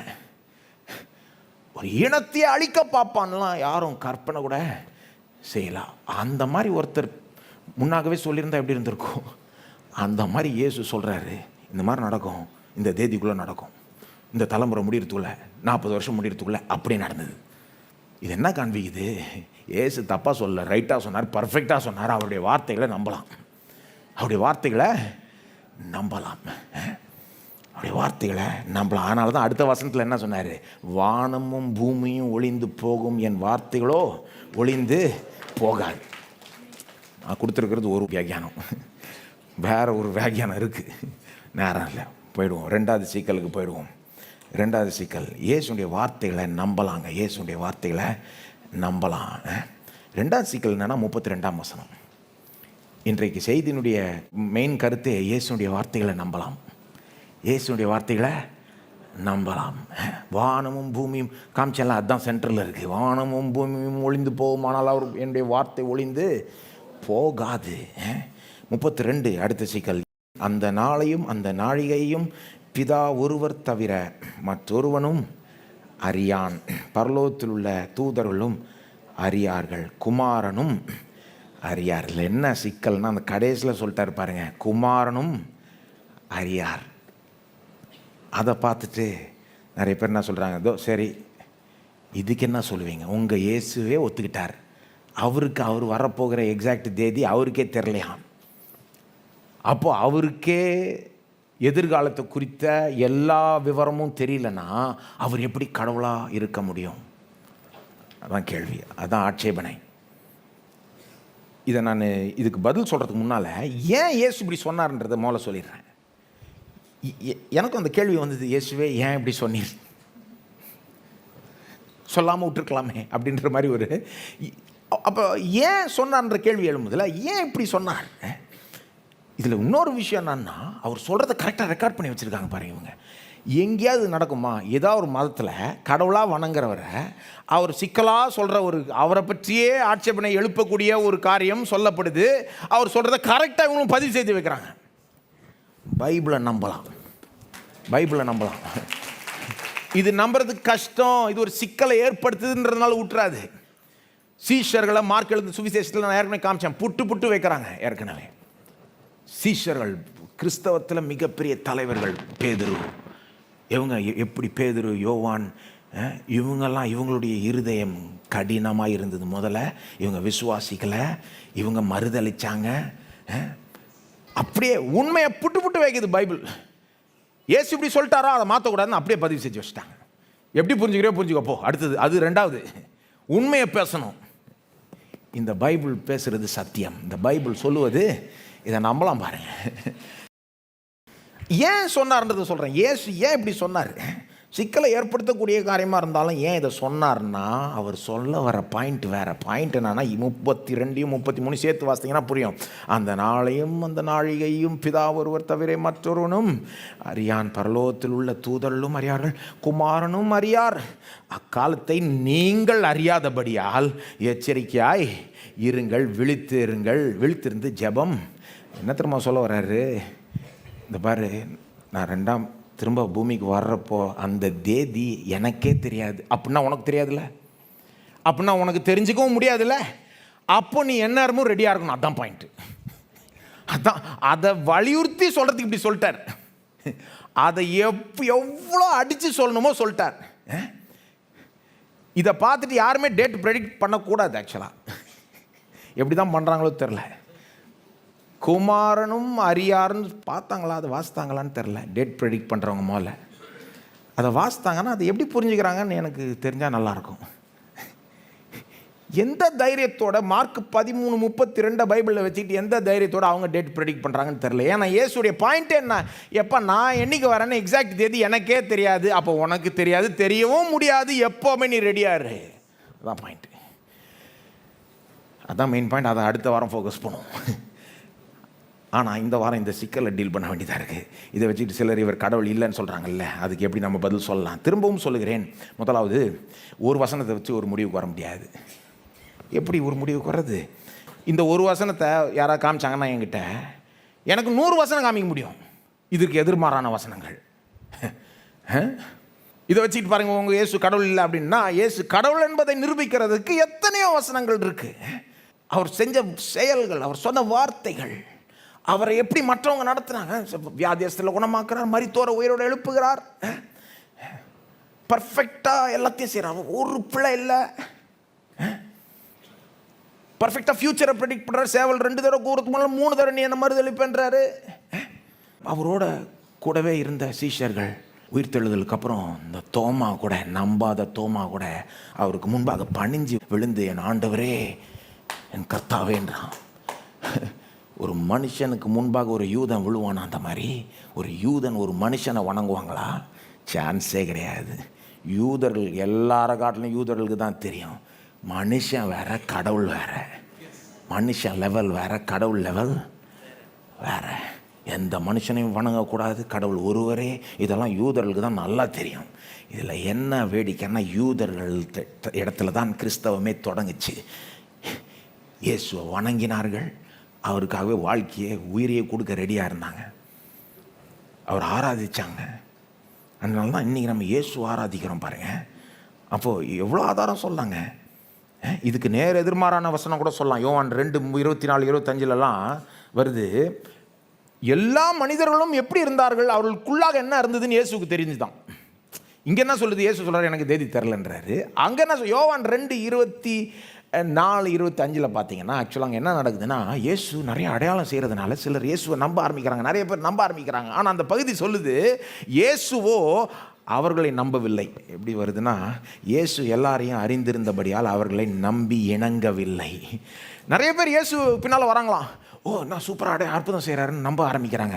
ஆனால் இயேசு என்ன பண்ணுறாரு, இயேசு அவங்கள நம்பலை. ஏன்? அவனை பற்றி தெரியும். அதை சொல்கிறப்போ தான் வசனம் சொல்லுது, இயேசு எல்லாரையும் அறிந்திருந்தபடியால், யார் யாருன்னு தெரிஞ்சதுனால எல்லார்ட்டையும் அவர் தம்மையை இது பண்ணலை. ஏன்னா அவருக்கு தெரியும், இன்றைக்கி நம்புறேன்னுவான், சூப்பர் அற்புதம் கை தட்டுவான், நாளைக்கு வந்து சிலுவையில் அறையவன் கத்துவாங்க. எல்லா மனிதர்களுக்குள்ள இருதயம், யாருடைய இருதயம் சரி யாருடைய இருதயம் சரி இல்லைன்னு அவருக்கு தெரியுதுன்னு வசனம் காமிக்கலாம். எவ்வளோ வசனம் இருக்குது, அதான் ஒரு வசனத்துக்கு முடிவெடுக்க முடியாது. ரெண்டாவது ஒரு விளக்கமாக சொல்கிறேன். ரெண்டாவது, இந்த வசனம் மார்க் 13:32 வந்து இயேசு கடவுள் இல்லைன்றதை காமிக்கலை, இயேசு உண்மையிலே மனுஷன் என்பதை காண்பிக்குது. என்னத்தை காண்பிக்குதுன்றதை புரிஞ்சுக்கணும், கரெக்டாக தப்பாக புரிஞ்சிக்கூடாது. அவர் கடவுள் இல்லைன்றதை காண்பிக்கல, இது அவர் கடவுளாக இருக்கிறார் என்பதற்கு எவ்வளோ ஆதாரம் இருக்குது. இந்த வசனத்தினுடைய மேன்மை என்னன்னா, அவர் வந்து உண்மையிலே மனுஷனாக இருக்கிறார், முழுக்க முழுக்க மனுஷனாக இருக்கிறார் என்பதை இது காண்பிக்குது. ஏன் அப்படி சொல்கிறேன்னா, ஒரு மனுஷனுக்கு எல்லாமே தெரியாது. ஒரு மனுஷனுக்கு எல்லாமே நமக்கு தெரிஞ்சால் நம்ம கடவுள் ஆகிடுவோம். கரெக்டாக நம்ம சொல்கிறோம் இயேசுவை பற்றி, அவர் முழுக்க முழுக்க கடவுள், முழுக்க முழுக்க மனுஷன். ஆனால் அது உண்மையாக இருந்தால், அவர் முழுக்க முழுக்க மனுஷனாக இருந்தால், இதை கண்டு நம்ம ஏன் ஆச்சரியப்படுறோம்? ஏன்னா அவர் முழுக்க முழுக்க மனுஷன்றதை நாம் முழுமையாக பாராட்டுறதில்ல. அதான் கிறிஸ்தவர்கள் அநேக நேரத்தில் நாம் என்ன நம்முடைய தப்பு என்னன்னா, அவருடைய தெய்வத்துவத்தை மட்டும்தான் ஃபோக்கஸ் பண்ணுவோம். அவர் தெய்வன்றதை நம்ம நல்லா புரிஞ்சுக்கிட்டோம், அதை ஏற்றுக்கொண்டுட்டோம், அதனால தான் நம்ம ரட்சிக்கப்பட்டோம் எல்லாம். ஆனால் சில நேரம் அவர் மனுஷன்றதை கண்டுக்காமல் விட்டுறோம், அதை பாராட்டாமல் அதை சீரியஸாக எடுத்துக்காமல் விட்டுறோம். உலகம் பண்ணுற தப்பு வந்து தலையில, அவன் வந்து அவரை மனுஷன் பாராட்டுவான், சூப்பரான மனுஷன், ஆனால் தெய்வம்னு சொல்லிப்பாங்க, ஒதுக்க மாட்டான். கிறிஸ்தவர்கள் செய்கிற தப்பு அப்படியே தலையில் அடுத்த எக்ஸ்ட்ரீம். சில நேரம் அவர் மனுஷன்றதை நம்ம சீரியஸாக எடுத்துக்கல. இந்த வசனம் அதை சீரியஸாக எடுத்துக்க சொல்லுது. பாருங்கள், இயேசுவை போல் யாருமே இல்லை. அதாவது வெறும் பர்ஃபெக்டாக வாழ்ந்தார், பரிசுத்தமாக இருந்தார், எந்த பாவமும் செய்யலை. அவர் வந்து அவர்கிட்ட அந்த பவர், அன்பு எல்லாமே வேறு லெவலில் இருந்து, அது மட்டும் இல்லை, அவரை போல் யாரும் இல்லைன்னா அந்த லெவலில் மட்டும் யாரும் இல்லைன்னு இல்லை, சுவாபத்திலே யாரும் இல்லை, தன்மையிலே யாரும் இல்லை. ஏன் அப்படி சொல்கிறேன்னா, இயேசு ஒருத்தர் தான் உண்மையிலே கடவுள், உண்மையிலே மனுஷன். முழுக்க முழுக்க கடவுள், முழுக்க முழுக்க மனுஷன். 100% கடவுள், 100%, 50-50 கிடையாது, 100% கடவுள், 100% மனுஷன். வேற யாருமே அப்படி இருந்ததும் இல்லை, அப்படி இருக்கவும் முடியாது. சொல்ல போனால் திருத்துவத்திலே வேற பிதாவும் அப்படி இல்லை, ஆவியானவரும் அப்படி இல்லை. இயேசுனுடைய யூனிக்னஸ் அப்படி இருக்குது. ஆகவே இயேசுவை நீங்கள் அப்சர்வ் பண்ணுறப்போ நீங்கள் ஒரு என்ன தப்பு பண்ணக்கூடாதுன்னா, ஒரு நேரத்தில் அவரை பார்த்து ஒரு முடிவுக்கு வந்துடக்கூடாது. இந்த வசனத்தில் பார்த்து எல்லாம் தெரிலன்றாரு, அவர் கடவுளாக இல்லை அப்படின்ற முடிவுக்கு வந்துடக்கூடாது. ஏன்னா இயேசுவை நீங்கள் பார்க்குறப்போ சில நேரம் அவருடைய தெய்வத்துவம் பிரகாசிக்கும், சில நேரம் அவருடைய மனிதத்துவம் பிரகாசிக்கும். எப்படி? சில நேரம் அவருடைய தெய்வத்துவம் பிரகாசிக்கும், சில நேரம் அவருடைய, பாருங்கள் உதாரணம் கொடுக்குறேன். இயேசு வந்து அந்த படகுல தூங்கிட்டு இருக்காரு, ஞாபகம் இருக்குல்ல? சீஷர்கள் போயிட்டுருக்காங்க, இயேசு வந்து தூங்கிட்டு இருக்காரு. புயல் வருது, காற்றெல்லாம் அடிக்குது. தூங்கிட்டு இருக்கிற இயேசுவை பார்த்து ஒருத்தர் முடிவுக்கு வராங்கன்னு வைங்க. தூங்கிட்டு இருக்காரு, கடவுள் தூங்க முடியுமா? நான் கேட்குறேன், கடவுள் வெறும் கடவுளாக இருந்தால் தூங்க முடியுமா? இஸ்ரவேலை காக்கும் தேவன் தூங்குவதும் இல்லை, உறங்குவதும் இல்லை. ஆனால் இயேசுவை பற்றி பைபிள் சொல்லுது, நீங்கள் வாசித்து பாருங்க கரெக்டாக. அவர் டயர்ட் ஆனார்னு சொல்லுது, தூங்கினார்னு சொல்லுது. அவர் சும்மா நடிச்சுக்கிட்டு இல்லை, உண்மையிலே தூங்கிட்டு இருக்கு. அப்போ நான் சொல்கிறேன், ஒருத்தர் வந்து அவர் தூங்குறதை பார்த்து என்ன முடிவு வரலாம்? பாருங்கள், இவரெல்லாம் கடவுள் கிடையாது, வெறும் மனுஷன்தான். ஆனால் அப்படி முடிவுக்கு வந்துட்டால் ஏமாந்துருவாங்க. ஏன்னா தூங்கினவர் அப்புறம் எந்திரிச்சு ஒரே வார்த்தையில் காற்றையும் கடலையும் அதட்டுறார். அதை பார்த்துட்டு இன்னொருத்தர் பாருங்க, இவர் வெறும் கடவுள் தான் அப்படின்னு முடிவுக்கு வந்தால் அதுவும் தப்பு. இவர் தூங்கவும் செய்வார், ஒரே வார்த்தையில் காற்றையும் கடலையும் அதட்டவும் செய்வார். ஏன்னா இவர் மனுஷனாகவும் இருக்கிறார், அதே நேரத்தில் தேவனாகவும் இருக்கிறார். ஆனால் ஒரு நேரத்தை பார்த்து இவரை பற்றி முடிவுக்கு வந்துட கூடாது. இந்த பகுதியை எடுத்துக்கிட்டிங்கன்னா 32 பார்த்துக்கிட்டு ஆட்சேபனை எழுப்பிட்டு இருக்காங்க ஆட்கள். அவர் எப்படி கடவுளாக இருக்கலாம்? நான் கேட்குறேன், இந்த நேரத்தை பார்த்து அப்படி முடிவுக்கு வரக்கூடாது. ஏன்னா இப்போ தான் சொல்லியிருக்காரு 26 என்ன சொன்னார்? மனுஷகுமாரன் மிகுந்த வல்லமையோடு மகிமையோடு மேகங்கள் மேல் வருகிறதை தம்மை பற்றி சொல்கிறார். ஒரு நாள் நான் மகிமையோடு வல்லமையோடு மேகத்தின் மேல் வருகிறதை எல்லாரும் காண்பார்கள். அப்புறம் நான் தூதரில் அனுப்பி உங்கள் எல்லாரையும் கூட்டி சேர்ப்பேன். எல்லா பூமியின் கடைமுனையில் எல்லா இருக்கிற மூலை முடுக்கு எல்லா இடத்துலேருந்தும், வானத்தின் மூலை முடுக்கில் இருக்க எல்லா இடத்துலேருந்து என்னுடைய ஜனங்கள்லாம் கூட்டி. நான் கேட்குறேன், ஒரு மனுஷன் இப்படி பேச முடியுமா? ஒரு நாள் மேகத்தில் வருவேன் அப்படின்னு. பிளேனில் வரலான்னு சொல்லலாம். மேகத்தையே ஒரு வாகனமாக பயன்படுத்திக்கிட்டு நான் வருவேன், மகிமையோடு வருவேன். என்னை பின்பற்றுகிற என்ன நம்பி இருக்கிற எல்லாரையும் கூட்டி சேர்ப்பேன், ஒன்று விடாமல். ஒரு மனுஷன் அப்படி பேச முடியுமான்னு நான் கேட்குறேன். அல்லது ஒரு மனுஷன் இப்படி பேச முடியுமா? வானமும் பூமியும் ஒளிந்து போம், என் வார்த்தையோ ஒளிந்து போகாது. பேச முடியுமா? பாருங்கள், அதெல்லாம் அவருடைய தெய்வத்துவத்தை காண்பிக்குது. இந்த வசனம் அவருடைய மனித தன்மையை காண்பிக்குது. என்ன புரிஞ்சுக்கணுமோ அதை புரிஞ்சுக்கணும். மூணாவது இன்னொரு விளக்கமாக கொடுக்குறேன். இன்னொரு விளக்கம், இதுக்கு விளக்கம் சிலர் இப்படி கொடுத்துருக்கிறார்கள். ஜான் கேல்வின் போன்ற பெரிய வேத வல்லுநர்கள், தியோலோஜியன்ஸ், அவங்க இப்படி விளக்கம் கொடுத்தாங்க. அதுதான் இப்போ சொல்கிறேன், கேளுங்க.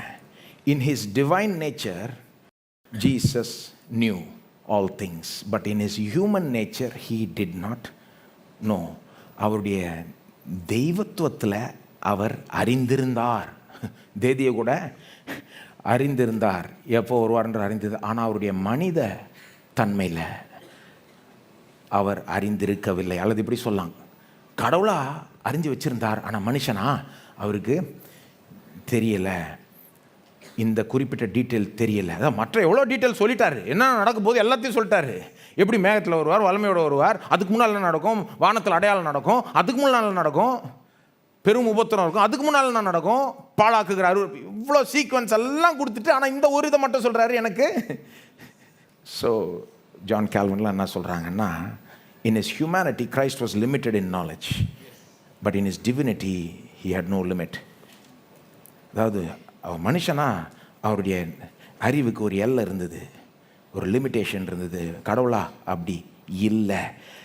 அப்படிப்பட்ட நான் இப்படி சொல்கிறப்போ நீங்கள் நினைக்கலாம், சிலர் நினைக்கலாம், என்னங்க சொல்கிறீங்க, கடவுளாக அவருக்கு தெரிஞ்சது மனுஷனாக தெரிலன்னா என்னங்க? தெரிஞ்சதா தெரிலையாங்க? தெரிஞ்சதா தெரிலையா? கரெக்டாக சொல்லுங்கள். இல்லை, கடவுளாக தெரிஞ்சது மனுஷனா தெரில, ரெண்டுமே உண்மை. அது எப்படிங்க ரெண்டுமே உண்மையாக இருக்கலாம்? அப்போ நான் கேட்பேன், எப்படிங்க தூங்குகிற ஒரு கடவுளாக இருக்க முடியும்?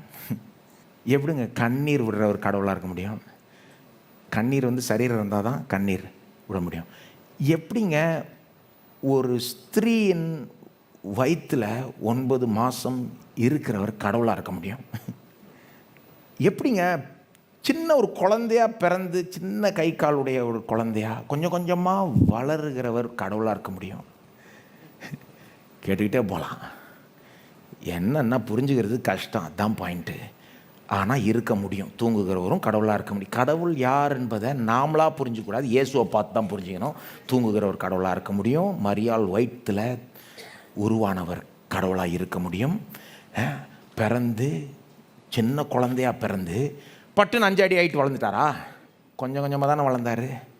பிறந்தப்போவே ஐன்ஸ்டைனை மாதிரி இதை எல்லாத்துமே அறிஞ்சிருந்தாரா? பைபிளை வாசித்து பாருங்கள். லூக்கா 2:52 சொல்லப்பட்டிருக்கு, த பாய் ஜீசஸ். இயேசு சிறு பையனாக இருக்கிறப்போ சொல்லுது, இயேசு ஞானத்திலையும் வளர்த்தியிலையும் தேவ கிருபையிலையும் மனுஷர் தயவிலையும் அதிகமாய் விருத்தி அடைந்தார். அப்படின்னா கொஞ்சம் கொஞ்சமாக வளர்ந்தார். 2 வயசில் ஒரு குழந்தை எப்படி இருக்கணுமோ அப்படி இருந்தார். 3 வயசில் அவர் எப்படி இருக்கணுமோ இருந்தார். நார்மலாக வளர்ந்தார். காரியங்களை கற்றுக்கொண்டார், நடக்க கற்றுக்கிட்டார். என்ன அவர் உண்மையிலே மனுஷனாக இருந்தார். பேச கற்றுக்கிட்டார், ஞானத்தில் வளர்ந்தார். பாருங்க, நாம் இப்பெல்லாம் சிந்திச்சு பார்க்கறது இல்லை. ஆனால் அவர் உண்மையிலே மனுஷனாக இருந்தால் அப்படி இருந்திருக்க வேண்டும். ஆகவே அப்படியும் கடவுளாக இருக்க முடியுன்றது தான் இயேசு காண்பிக்கிறார். இன்னொரு விளக்கம், நமக்கு புரிஞ்சுக்கிறது கஷ்டமாக இருக்குங்க. கரெக்டுங்க, புரிஞ்சுக்கிறது கஷ்டமாக தான் இருக்குங்க. பின்ன எப்படி இருக்கும்? இவர் கடவுளும் மனுஷனும் ஒரே ஆளில் கடவுள் மனுஷன் இருக்கிறாருன்னா, அவர் கடவுளாக இருக்கிறார் மனுஷனாக இருக்கிறாருன்னா புரிஞ்சுக்கிறது கஷ்டமாக தானங்க இருக்கும். ஈஸியாக புரிஞ்சுக்கிட்டோன்னா அவர் அப்படி இல்லவே இல்லைங்க. அதனால தான் பைபிளில் கடவுளை புரிஞ்சுக்கிறது தான் ரொம்ப இருக்கிறதுலே கஷ்டம். திருத்துவ தேவன் எப்படி இவர் 3 நபராக இருக்கணும் ஆனால் ஒரே தெய்வமாக இருக்க முடியும்? சிலர் சொல்கிறாங்களே, உங்களுக்கு 3 கடவுள் இருக்கா, ஒரு கடவுள் இருக்கா, கரெக்டாக சொல்லுங்க. இல்லைங்க, எங்களுக்கு ஒரே தெய்வம் 3 நபர்கள். அப்படின்னா என்னங்க விளையாடுறீங்கன்னுவாங்க. 1+1+1 என்னங்க அப்படின்னு கேட்பாங்க. அது கணக்கில் 3, ஆனால் தேவன் வர்றப்போ 1+1+1 = 1 தான். எப்படிங்க புரிஞ்சுக்கிறது? அதாங்க புரிஞ்சுக்கிறது கஷ்டங்க. ஆனாலும் அதுதாங்க உண்மை. ஏன்னா நீங்கள் முழுமையாக புரிஞ்சுக்கிட்டீங்கன்னா அப்போ உங்கள் மூளை அறிவுக்கு உட்பட்டவராக இருக்கணும் அவர். ஆனால் அதை காட்டிலும் அவர் கடந்தவர், அதை காட்டிலும் பெரியவர். இன்னொரு விளக்கம், கடைசி விளக்கம். இது எப்படி புரிஞ்சுக்கலாம்னா, எனக்கும் அது முந்தின விளக்கம் புரிஞ்சுக்கிறது கஷ்டம்தான். ஆனாலும் அது கரெக்டான விளக்கம் தான் எத்தனையோ பெரிய பெரிய ஆட்கள் சொல்கிறாங்க பாருங்கள். பைபிள்லேருந்து ஆதாரம் கூட காமிக்கிறாங்க. ஆனால் இந்த அடுத்த விளக்கம் எனக்கு புரிஞ்சுக்கிறதுக்கு இன்னும் கொஞ்சம் ஈஸியாக இருக்குது. இந்த மார்க் 13:32 எப்படி புரிஞ்சுக்கலாம்னா இப்படி புரிஞ்சுக்கலாம். இது எனக்கு பிரயோஜனம் உள்ளதாக இருந்தது, அதனால் சொல்கிறேன். மார்க் 13:32 இயேசு சொல்கிறாரு, எனக்கே என்னுடைய ரிட்டர்ன் தேதி தரலன்றாரு. ஏன் தெரியுமா அப்படி வந்தது? என்னாலையும் உங்களாலையும் தான் வந்தது. கடவுள் மனுஷன் ஆரப்பானப்போ எவ்வளோ விட்டு கொடுத்தார், எவ்வளோ விட்டு கொடுத்தார். அவர் அவ்வளோ விட்டு கொடுத்ததுனால தான் அப்படி ஒரு நிலை வந்தது. அந்த தேதி அவருக்கே தெரியாமல் இருந்தது அந்த நேரத்தில். அதை விளக்குறேன் கேளுங்க. ஏன் இப்படி இருக்குன்னா, ரிட்டர்ன் தேதி தெரிலன்றாரு. ஏன்னா இதுக்கு யாராவது மேலே பழைய சுமத்தணும்னா என் மேலே உங்கள் மேலே தான். மனிதர்கள்னால தெய்வம் மனுஷன் ஆகிறப்போ எவ்வளோ விட்டு கொடுத்தார் தெரியுமா உங்களுக்கு? இயேசு ஆதியும் அந்தமும் அல்பாவும் ஓமேகாவும் இருந்தவரும் இருக்கிறவரும். அப்போது நித்திய நித்தியமாக இருந்து வந்தவர். அப்போ அவருடைய பேர் இயேசு இல்லை, அவர் இயேசுன்ற அழைக்கப்படலை. இயேசுன்ற பேர் அவருக்கு பிறக்கும்போது தான் அந்த பேர் கொடுக்கப்பட்டது. அதுக்கு முன்பாக அவர் எப்படி அழைக்கப்படுறார் வேதத்தில்? ஆதியிலே வார்த்தை இருந்தது, லோகாஸ், வார்த்தை இருந்தது. அல்லது வார்த்தை, எல்லாம் சொல்லுங்க, வார்த்தை அப்படி அழைக்கலாம். அல்லது தேவகுமாரன், சன் ஆஃப் காட். அல்லது திருத்துவத்தின் 2ஆம் நபர், நித்திய நித்தியமாய் பிதாவும் ஆவியானவரோட இருந்து வருகிறார். ஆனால் ஒரு குறிப்பிட்ட காலத்தில் 2000 வருஷம் முன்னால் அவர் மனிதன் ஆகிறார். இந்த வெறும் கடவுளாய் ஒரு காலத்தில் இருந்தவர் பாருங்க, மனுஷன் ஆகிறதுக்கு முன்னால் அவர் வெறும் கடவுளாக இருந்தார். ஆனால் 2000 வருஷம் முன்னால் இந்த வெறும் கடவுளாக இருந்தவர் இப்போ மனிதனாகவும் ஆகிறார். தெய்வம் என்று இவர் இருக்கிறாரே, தெய்வத்துவத்தை உடையவர் இப்போ மனிதத்துவத்தையும் அவரோட தன்னுடன் சேர்த்து கொள்கிறார். அது நடக்கிறப்போ அவருக்கு அது ரொம்ப பெரிய இறக்கம். நான் சொல்ல புரியுதா? கடவுள் மனுஷன் ஆகிறப்போ கடவுளுக்கு அது பெரிய இறக்கங்க. மனுஷனுக்கு தான் அது ஏத்தம், உயர்வு. உதாரணம் கொடுக்குறேன். இது இப்போ நான் சும்மா போதிக்கல, என் கற்பனைனால் போதிக்கல. பிலிப்பியர் 2ஆம் அதிகாரம் திருப்புங்க, அதை வாசிக்க போகிறோம். வாசிக்கிறதுனால இந்த உதாரணத்தை கொடுத்துட்றேன். பிலிப்பியர் 2ஆம் அதிகாரத்தில் அருமையான ஒரு வாக்கியம் இருக்குது. அவர் எப்படி தம்மை தாமே வெறுமையாக்கி இந்த உலகத்துக்குள்ள மனுஷனாய் வந்தார்ன்னு இருக்கு பாருங்கள். பிலிப்பியர் 2ஆம் அதிகாரத்துக்கு திருப்பி கொள்ளுங்க. இந்த கான்செப்ட் இந்த கொஞ்சம் யோசித்துட்டு இருங்க உங்கள் மனசில். என்ன யோசிங்க? கடவுளாய் மட்டும் இருந்தவர் மனுஷனாக ஆகிறப்போ எவ்வளோ விட்டு கொடுத்துருப்பார், எவ்வளோ விட்டு கொடுத்துருப்பார். இப்படி ஒரு உதாரணம் சொல்கிறேன், அற்பமான உதாரணம். ஏன்னா இது உருப்படியான உதாரணம் என்னால் கொடுக்க முடியல, ஆனால் ஓரளவுக்கு புரிஞ்சுக்கிறதுக்கு உதவும். உலகத்திலே fastest 100 metre dash runner, 100 metre dash running இருக்குல்ல, அதில் இருக்கிறதுலே ஃபாஸ்ட்டாக ஓடுற ஆளை கூட்டிகிட்டு உசேன் போல்ட் எடுத்துக்கோங்க. அவருடைய வலது காலையும் ஆவரேஜ் சராசரி ஸ்பீடில் ஓடுற ஒரு மனுஷனுடைய இடது காலையும் 2 காலையும் கட்டி போட்டிங்கன்னா, அப்புறம் 2 பேரும் ஒன்றா ஓடுங்கன்னு சொன்னீங்கன்னா, இது எப்படி இருக்குன்னா, இந்த ஃபாஸ்ட்டாக ஓடுறவருக்கு இது ஒரு இறக்கம். இவ்வளோ ஃபாஸ்ட்டாக ஓடிட்டு இருந்தவர் இப்போ இப்படி கட்டி போட்டதுனால இன்னும் கொஞ்சம் ஸ்லோவாக ஓடுவார். ஆனால் அடுத்த ஆளுக்கு இது உயர்வு. அவன் ஆவரேஜ் ஸ்பீடில் ஓட்டிருந்தான், ஆனால் இப்போ இவரோட கட்டி போட்டதுனால கொஞ்சம் தரன்னு இழுத்துட்டு போயிடுவார். அவனுக்கு அது ஒரு உயர்வுன்னு சொல்லலாம், இவருக்கு அது ஒரு இறக்கம்னு சொல்லலாம். இன்னொரு உதாரணம் கொடுக்குறேன். ஸ்கூலில் இருக்கிறதுலே பிரைட்டான ஸ்டூடெண்ட், பெஸ்ட்டு ஸ்டூடெண்ட்டை கூட்டிகிட்டு ஸ்கூலில் இந்த சில நேரம் இந்த குரூப் ப்ராஜெக்ட், குரூப் அசைன்மெண்ட்லாம் கொடுப்பாங்கல்ல, 2 பேரை சேர்ந்து வேலை செய்ய சொல்லுவாங்க.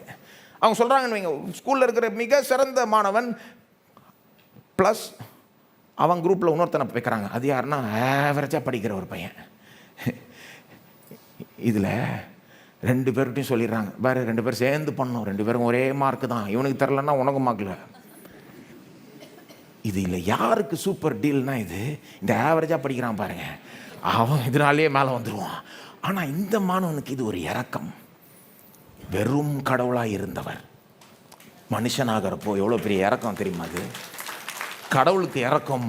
மனு வர்க்கத்துக்கோ அது ஒரு உயர்வு, மனு வர்க்கத்துக்கு அது உயர்வு, ஆனால் அவருக்கு அது ஒரு விதமான ஒரு இரக்கம். ஆனால் தான் பிலிப்பியர் 2 அது அப்படி சொல்லப்பட்டிருக்கு பாருங்க. தம்மை தாமே வெறுமையாக்கி அடிமையின் ரூபம் எடுத்து மனுஷர் சாயலானார். பிலிப்பியர் 2:7 இறங்கி வந்தார். கடவுளுக்கும் மனுஷனுக்கு எவ்வளோ பெரிய கேப் இருக்குது தெரியுமா உங்களுக்கு? கடவுளுக்கும் மனுஷனுக்கு எவ்வளோ பெரிய கேப் இருக்குது தெரியுமா? பாருங்கள், மனுஷன் தான் தேவனுடைய சிருஷ்டிப்பினுடைய சிகரம். தேவனுடைய சிருஷ்டிப்பில் சிகரம் எது? சூரியன், சந்திரன், நட்சத்திரம் கிடையாது, மார்ஸ் கிடையாது. சிகரம் எது? நாம தான் மனிதர்கள் தான் அவருடைய சாயலையும் ரூபத்திலையும் உண்டாக்கப்பட்டிருக்கோம். அப்போ சிருஷ்டிப்பிலே நம்ம தான் டாப்பு. ஆனாலும் கூட நமக்கும் கடவுளுக்கும் எவ்வளோ பெரிய கேப் இருக்குது தெரியுமா?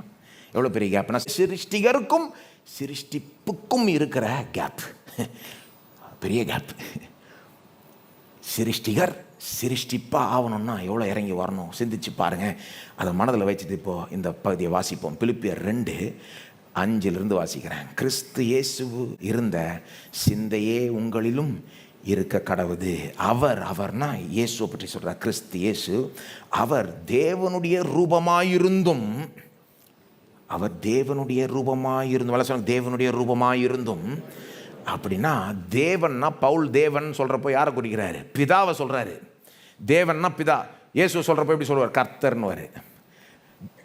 இயேசு பிதாவை போலவே இருந்தும், அப்புறம் சொல்கிறாரு தேவனுடைய ரூபமாய் இருந்தும் தேவனுக்கு சமமாய் இருப்பதை கொள்ளையாடின பொருளாக எண்ணாமல், அதாவது பிதாவுக்கு சமமாய் இருக்கிறார், ஆனால் சமமாய் இருப்பதை கொள்ளையாடின பொருளாக எண்ணாமல்னா என்ன அர்த்தம்? பிதா, குமாரன், பரிசுத்தாவியானவர், they are co-eternal and co-equal in nature and essence. அதாவது சுவாபத்தில் பிதா, குமாரன், பரிசுத்தாவியானவர் ஈக்குவலாக இருக்கிறார்கள், சமமாய் இருக்கிறார்கள், நித்தியமாய் 3 நபர்கள், ஒரே தெய்வம், கடவுளாய் இருக்கிறார்கள். தேவனுடைய ரூபமாய் இருந்தும் தேவனுடைய சமமாய் இருப்பதை கொள்ளையாடின பொருளாக எண்ணாமல். அப்படின்னா என்னங்க? தேவனுக்கு சமமாக இருந்தோம், பிதாவுக்கு சமமாக இருந்தோம், அந்த நிலையை, அந்த ஸ்டேட்டஸை தொடர்ந்து பிடிச்சிக்கணும்னு விரும்பாமல். சிலர் அவங்களுக்கு பதவி வந்தால் அதை விடுறதுக்கு மனசே வராது. பதவி வந்தால், ஒரு போஸ்ட் வந்தால், ஒரு பவர்ஃபுல்லான ஒரு இது வந்தால், அவங்களுக்கு பீரியட் முடிஞ்சால் கூட விட்டு போக மாட்டாங்க. நான் இங்கே தான் இருப்பேன், ஏன்னா அது அந்த விடுறதுக்கு அவங்களுக்கு மனசு இல்லை. ஆனால் இவர் பாருங்கள், தேவனுக்கு சமமாக இருப்பதை கொள்ளையாடின பொருளாக எண்ணாமல் தம்மை தாமே வெறுமையாக்கி அடிமையின் ரூபம் எடுத்து மனுஷர் சாயல் ஆனார். ரொம்ப பயங்கரமான வார்த்தைகள், இது கொஞ்சம் விளக்கணும், எல்லாம் தப்பாக புரிஞ்சுப்போம். தம்மை தாமே வெறுமையாக்கி, அதாவது இந்த பதவியை பிடிச்சிக்க தேவையில்லைன்ற மாதிரி அவர் இருந்தாராம் இயேசு. இதையே தொங்கிட்டு இல்லாமல், தேவனுக்கு சமமாக இருந்தோம், அப்படியே இப்படியே தான் இருக்கணும், இதை விட்டு கொடுக்கக்கூடாதுன்னு இல்லாமல் என்ன பண்ணுறாரு? தம்மை தாமே வெறுமையாக்கி அடிமையின் ரூபம் எடுத்து மனுஷர் சாயல் ஆனார். அப்படின்னா என்னங்க அர்த்தம்? பிதாவுக்கு சமமாக இருந்தார், இப்போ அடிமையை போல் ஆயிட்டார், மனுஷன் ஆயிட்டார். இப்போ தேவனா இல்லைன்னு அர்த்தமா? கிடையாது. மனுஷன் ஆகிறப்போ என்ன ஆச்சுன்னு சொல்லுது. பெத்லஹேமில் ஒரு குழந்தையா பிறக்கிறப்போ எப்படி ஒரு இறக்கம் ஏற்பட்டதுன்னு சொல்லுது. ஆனால் அதை கரெக்டாக புரிஞ்சுக்கணும், தப்பாக புரிஞ்சிக்கூடாது. தப்பாக புரிஞ்சுக்கிட்டா எப்படி புரிஞ்சுப்போம்? ஸோ ஃபஸ்ட்டு ஆதியிலிருந்து இயேசு பிதாவுக்கு சமமாக இருந்தார், தேவனாக இருந்தார். ஆனால் மனுஷன் ஆகிறப்போ அந்த தெய்வத்துவத்தை முழுமையாக கழட்டி வச்சுட்டு தேவனாக இல்லாமல் வெறும் மனுஷனாக வந்தார். தப்பு. அப்படி போயிட்டா கள்ள போதனை ஆகிடும். தப்பு. அப்படி இறக்கத்தை புரிஞ்சிக்க கூடாது. எப்படி புரிஞ்சுக்கணும்? தேவனுக்கு சமமாக இருந்தும் கொள்ளையாடின பொருளாக எண்ணாமல் தம்மை தாமே வெறுமையாக்கி அடிமையின் ரூபம் எடுத்து மனுஷர் சாயலானார்னா எப்படிங்க புரிஞ்சுக்கணும்? அவர் தொடர்ந்து தேவனாக தான் இருக்கிறார், தொடர்ந்து பிதாவுக்கு சமமாக இருக்கிறார். ஒரு விதத்தில் நேச்சர், எசன்ஸ் என்ற விதத்தில், தன்மையில், சுவாபத்தில் தொடர்ந்து சமமாக தான் இருக்கிறார். ஆனால் ரோல், ஃபங்க்ஷன் வர்றப்போ, வேலை, கடமை, செயற்பாடுன்னு வர்றப்போ பிதாவுக்கு தம்மையே கீழ்ப்படுத்தி கொண்டு அடிமை ரூபம் எடுத்து மனுஷர் சாயலாகிறார். இப்போ தேவனா இருக்கிறத நிறுத்திடல, தொடர்ந்து தேவனாக தான் இருக்கிறார். ஆனால் ஒரு வேலையை செய்யும்படி, எந்த வேலையை? மீட்பை செய்யும்படி, மீட்பை சம்பாதிக்கும்படி, இந்த மீட்பின் திட்டத்தை செயல்படுத்தும்படி, இந்த நோக்கத்துக்காக, இந்த கடமையை முடிக்கிறதுக்காக என்ன பண்றார்? பிதாவுக்கு தம்மையே கீழ்ப்படுத்தி வாலண்டியரா தம்மை தாமே, எல்லாம் சொல்லுங்க, தம்மை தாமே, யாரோ ஒரு வற்புறுத்தல, பிதாவும் வற்புறுத்தல, தம்மை தாமே வெறுமையாக்கி அடிமையின் ரூபம் எடுத்து எவ்வளவு கீழே போக முடியுமோ. சிலுவை பற்றி பேசல, இது சிலுவை 8ஆம் வசனம், அடுத்த வசனம். இது எப்படி மனுஷனாரான்னு சொல்றது. அடிமையின் ரூபம் எடுத்து மனுஷர் சாயலானார்னா, in role and function he subordinated himself to the Father voluntarily for a purpose to finish a particular work. ஒரு வேலையை முடிக்கும்படி, மீட்பை சம்பாதிக்கும்படி, மனுஷனுக்காக ஒரு காரியத்தை செஞ்சு முடிக்கும்படி தம்மை வாலண்டியரா பிதாவுக்கு தம்மையே முழுமையாய் கீழ்ப்படுத்தி எவ்வளவு கீழே போக முடியுமோ போய் மனுஷ சாயலாகிறார். அடிமை ரூபம் எடுத்துனா சொல்றாரு, சரி வேணா இந்த இடத்த பிடிச்சிக்கிட்டே இருக்கலாம், ஆனால் எசன்ஸ் நேச்சரில் சுவாபத்தில் பிதாவுக்கு சமமாக இருக்கிறார் தொடர்ந்து. ஆனால் ரோல் வேலைன்னு வர்றப்போ பிதாவுக்கு கீழ்ப்படுத்தி கொண்டு எவ்வளோ கீழே போக முடியுமோ, பிதா சொன்னால் தான் செய்வேன், பிதா சொல்கிறது மட்டும் சொல்லுவேன், பிதா சொல்கிறது மட்டும் செய்வேன், பிதாவுடைய சித்தம் தான் என்னுடைய சித்தம், என்னுடைய சித்தத்துக்கு இடமே இல்லை, என்னுடைய சித்தம் அல்ல உம்முடைய சித்தமே ஆக கடவுது. முழுக்க முழுக்க பிதாவை சார்ந்து கொண்டு, பிதாவை நம்பி, பிதாவினால பலப்பட்டு, பிதாவினால வெளிப்பாட பெற்று, பிதாவினால ஞானத்தை பெற்று நடந்துகிறேன். வாலண்டியரா அவருடைய உரிமைகளை விட்டு கொடுக்கிறார் ஒரு குறிப்பிட்ட காலத்துக்கு. மனுஷன் அவரப்போ இது தப்பாக புரிஞ்சுக்கணும்னா எப்படி புரிஞ்சுக்கணும்னா, தப்பான புரிதல் சொல்கிறேன். மனுஷனாக வரப்போ கடவுளாக அவர் இல்லை, அதை கழட்டி வச்சிட்டாரு, தெய்வத்துவத்தை கழட்டி வச்சிட்டாரு, அடிமை ரூபனா எடுத்து மனுஷன் ஆகிட்டார். அது தப்பு. It's only a subordination in role and function. அதாவது ஒரு உதாரணம் கொடுக்குறேன். உங்கள் வேலையில் உங்கள் பாஸ் இருக்கிறார்ல, யாருங்க பெரிய ஆள், நீங்களா உங்கள் பாஸா? உங்கள் பாஸ் தானே. அவர் சொல்கிறது நீங்கள் கேட்டு தானே ஆகணும், அவர் கீழ்ப்படிந்து தானே ஆகணும், அவர் கீழ்ப்பட்டு தானேங்க இருக்கணும் நீங்கள். அப்போ வேலையில் யார் பெரிய ஆள்? அவர் தான் பெரிய ஆள். அவர் சொல்கிறதெல்லாம் நீங்கள் செய்யணும், செய்யலைன்னா வேலை போயிடும். அப்போ உங்கள் பாஸ் தான் பெரிய ஆள். ஆனால் அது வேலையில் உங்கள் பாஸும் சரி, நீங்களும் சரி, உங்கள் கம்பெனியில் இருக்கிற கீழே இருக்கிற ஒரு பியூனும் சரி, எல்லாருமே மனிதர்கள் தான். கரெக்டாக? அந்த விதத்தில் சமம். இன் நேச்சர் அண்ட் எசன்ஸ், சுவாபத்தில், தன்மையில் சமம். ஏன்னா எல்லாரும் மனிதர்கள். பாஸாக இருக்கட்டும், பியூனாக இருக்கட்டும், நீங்களாக இருக்கட்டும், எல்லாருமே மனிதர்கள். ஆனால் வேலைன்னு வர்றப்போ அதுக்கு ஒரு ஹைரார்கி இருக்குது. இவர் தான் டாப்பு, இவர் அதுக்கு கீழே, இவர் சொல்கிறது தான் இவர் கேட்கணும். அதுபோல தான் இயேசு மனுஷனாக வரப்போ தொடர்ந்து தேவனாகவே இருக்கிறார். சுவாபத்தில், தன்மையில் தொடர்ந்து தேவனாகவே இருக்கிறார். தேவனாக இருக்கிறத நிறுத்தி விடவில்லை. ஆனால் என்ன பண்ணுறாரு? வேலைன்னு வர்றப்போ, மீட்பின் செயல்னு வர்றப்போ அதற்காகவே திருத்துவத்துக்குள்ளேயே ஒரு ஹைரார்கி வருது. பிதா தான் சொல்கிறபடி குமாரன் செய்கிறார். முழுக்க முழுக்க பிதாவை சார்ந்தே குமாரன் இருக்கிறார். ஏன்? இந்த மீட்பின் செயல், மீட்பின் திட்டத்தை செயல்படுத்தணும். மனிதர்களுக்கு மீட்பை சம்பாதித்து தரணுன்றதற்காக முழுமையாக தம்மை பிதாக்கு கீழ்ப்படுத்தி அடிமை ரூபம் எடுத்து, எல்லாம் சொல்லுவாங்க அடிமையின் ரூபம் எடுத்து. அப்படின்னா முழுக்க முழுக்க இப்போ பிதா கீழே வந்துட்டேன். நான் எதையுமே நானாக செய்யவே மாட்டேன். இயேசு எத்தனை இடத்துல சொல்கிறார், யோவான் புஸ்தகத்தில் வாசித்து பாருங்கள், எதையுமே நானாக பேச மாட்டேன், நானாக செய்ய மாட்டேன், பிதா சொன்னதை மட்டும்தான் செய்வேன். முழுக்க முழுக்க பிதாவை சார்ந்து தான் வாழ்கிறார். அதே உங்களுக்கு ஆச்சரியமா இல்லை? அதனால தான் ஜெபிக்கிறார். இயேசு ஜெபிக்கிறத பண்ணி நீங்கள் ஆச்சரியப்பட்டிருக்கீங்களா? ஆச்சரியப்படலையாங்க. சீஷரில் தேர்ந்தெடுக்கிறதுக்கு முன்னால் இயேசு ராவெல்லாம் ஜெபிக்கிறாருங்க. தேவையாது? நான் கேட்குறேன், உண்மையிலே கேட்குறேங்க, இயேசுக்கு அது தேவையான்னு கேட்குறேன். சீஷரில் தேர்ந்தெடுக்கிறதுக்கு முன்பாக நீங்கள் வாசித்து பாருங்கள் பைபிளில், ராவெல்லாம் ஜெபிக்கிறார் தூங்காமல். தேவையா? இயேசுக்கு இது எதுக்கு தேவை? ஆக்சுவலாக ஒரு விதத்தில் தேவை இல்லை. அவர் கடவுள், அவருக்கு எல்லாம் தெரியும் யாரை தேர்ந்தெடுக்கணும்னு தெரியும். ஆனால் அவர் மனுஷன் அவர்ப்போ வாலண்டியராக என்ன பண்ணிட்டாரு? தம்மை வெறுமையாக்கி அடிமை ரூபம் எடுத்து மனுஷர் சாயலாய் இப்போ எப்படி வந்துட்டாரு? பிதா சொன்னாதான் உண்டு, பிதா வெளிப்படுத்தினாதான் உண்டு அப்படின்னு வாலண்டியராக செய்கிறேன்னு வந்துட்டார். ஏன்?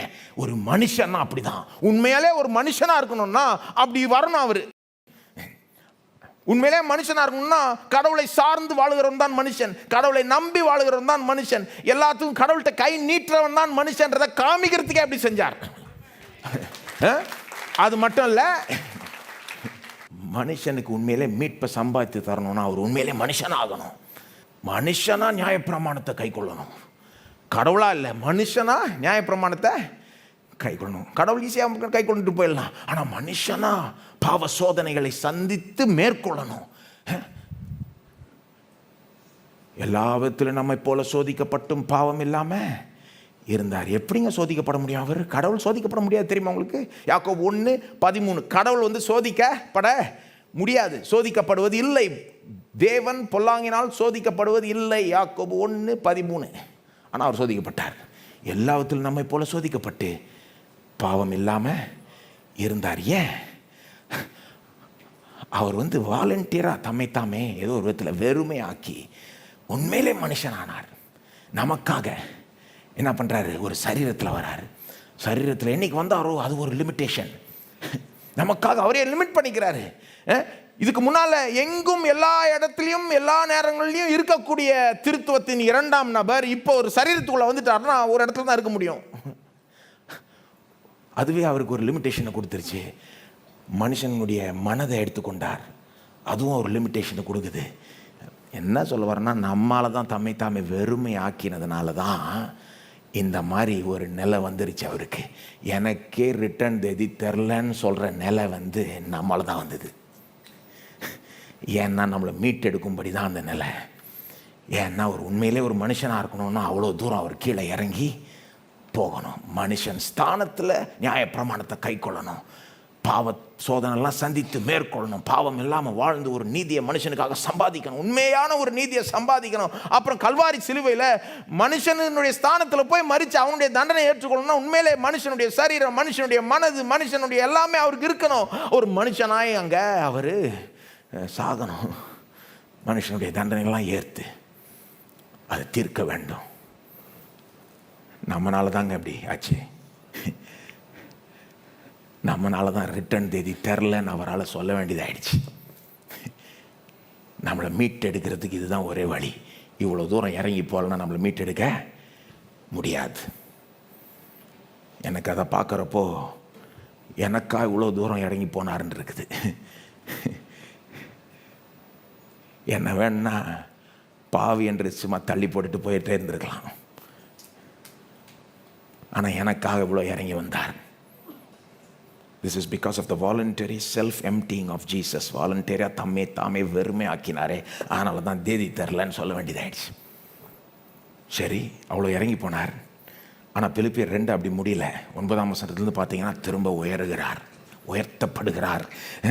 உயிர்த்தெழுதல்ல, பரமேறுதல்ல, அவருடைய உயர்த்துதல்ல கதையே மாறிவிடுகிறது. நீங்கள் இன்றைக்கு என்னை பார்த்து சரிங்க, இன்றைக்கு சரி, அன்னைக்கு இயேசு சீஷர்கள் பார்த்து கேட்குறப்போ எனக்கே ரிட்டர்ன் தேதி தெரிலன்ட்டாரு. இன்றைக்கு அவருக்கு தெரியுமா தெரியாதான்னு கேட்டிங்கன்னா நான் என்ன சொல்லுவேன்? தெரியும்னு சொல்லுவேன்.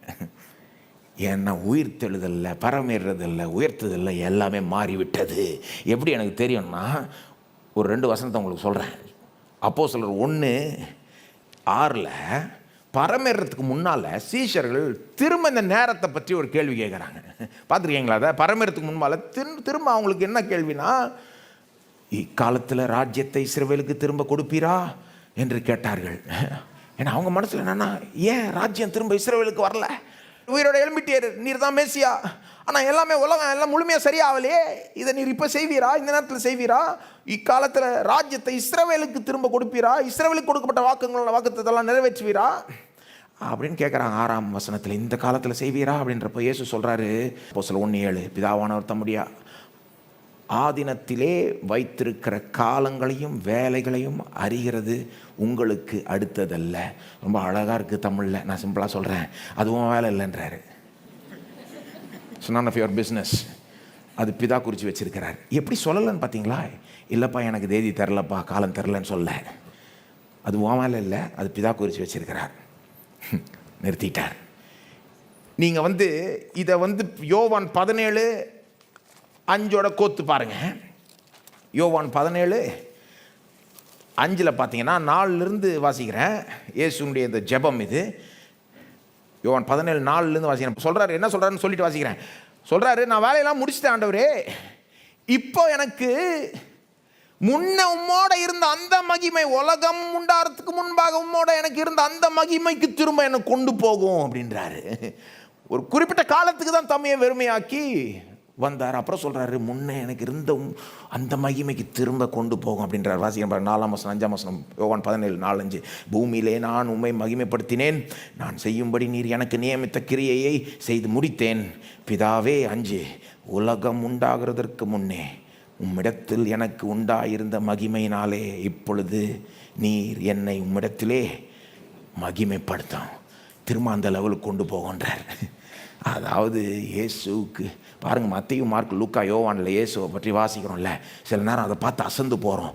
அதெல்லாம் ஒன்றுமே கிடையாது. ஆக்சுவலாக அது அவருடைய மகிமையினுடைய ஏபிசி. ஆக்சுவலாக அவர் எவ்வளோ மகிமையை திறந்து வச்சுட்டு தான் வந்தார். தம்மைத்தாமே வெறுமை ஆக்கினார்.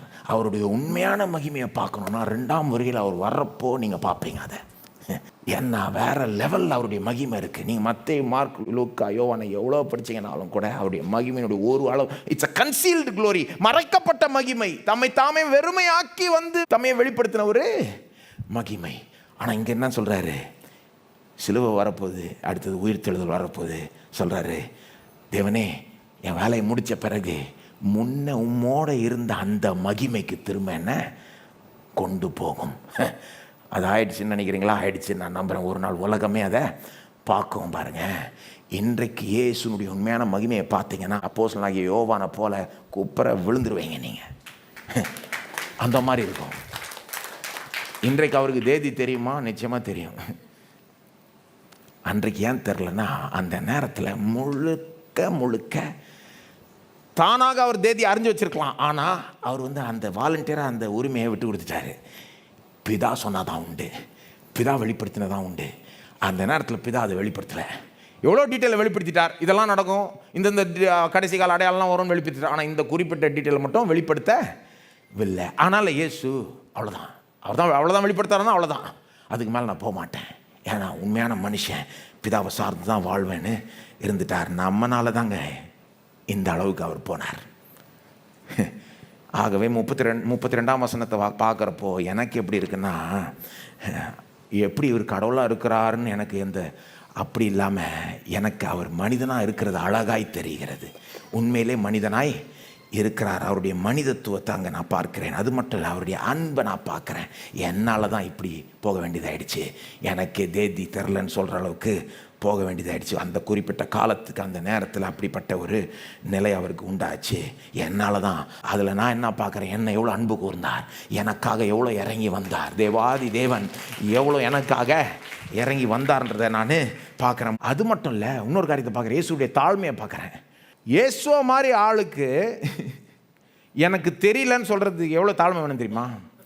பெரிய பதவியில் இருக்கிறவங்க, ரொம்ப பெரிய ஆட்கள்லாம் தெரியலன்னு சொல்லவே மாட்டாங்க. வாயை திறந்து தெரியலன்ற வார்த்தை வரவே வராது.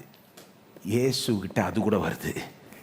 இருக்கிறதுலே டாப்பானவர். அவர் சொல்கிறாரு, தேதின்னு வந்தால் எனக்கே தெரில அப்படின்ற. அப்படின்னா என்னன்னா, இப்போ நான் நான் வேணா தானா தெரிஞ்சுக்கலாம், நான் கடவுள் தான். ஆனால் அடிமை ரூபம் எடுத்து மனுஷன் ஆகிட்டதுனால பிதா வெளிப்படுத்தினா மட்டும்தான் சொல்லுவேன், இல்லையா? அப்போ இதை வெளிப்படுத்தாததுனால இது எனக்கு தெரியாது. அப்போது தெரியாதுன்றார். நான் கேட்குறேன், இந்த தாழ்மை எத்தனை பேருக்கு இருக்குது? அவருடைய தாழ்மையை கண்டு நான் வியந்து நிற்கிறேன். கடைசியில் அவருடைய வார்த்தைகளை நம்பலாம். ஏன் நான் தெரிலன்னு சொல்லுவாரே ஒழிய தெரியாததை தெரிஞ்ச மாதிரி சொல்லி காமிக்கவே மாட்டார். தெரிஞ்சதை அடித்து சொல்கிறார். மெய்யாகவே சொல்கிறேன், இந்த தலைமுறைகள் நடக்கும். எருசலேம் அழியும், தெரியாது பண்ணுறார். நமக்கு சிக்கலாகுது. ஆனால் உண்மையை பேசுகிறவர், இந்த வேதமும் சரி அவரும் சரி, வார்த்தை உண்மைதான் சொல்லும். அவரை நம்பலாம், அவர் வார்த்தையை நம்பலாம். எல்லோரும் எழுந்து நிற்போம். வானமும் பூமியும் ஒளிந்து போகும், அவர் வார்த்தை, என்னுடைய வார்த்தை ஒளிந்து போகாதுன்னு சொன்ன இயேசு. அவரை நம்பலாம். அவர் சொன்ன ஒவ்வொரு வார்த்தையும் நம்பலாம். ஸ்தோத்திரம் ஆண்டவருடைய வார்த்தைக்காக நன்றி செலுத்துகிறோம் தேவனே. ஸ்தோத்திரம் ஆண்டவரே, ஸ்தோத்திரம். தொடர்ந்து உண்மை இன்னும் நல்லா புரிஞ்சிக்க உதவி செய்யும், தொடர்ந்து உண்மை நல்லா பின்பற்ற உதவி செய்யும். இந்த மாதிரி இந்த கஷ்டமான காரியங்கள்லாம் போக போக புரிஞ்சிக்க உதவி செய்யும். ஆனால் தெளிவாக இருக்கிற காரியங்களில் நல்லா உறுதியாக இருக்க செய்யும் ஆண்டவரே.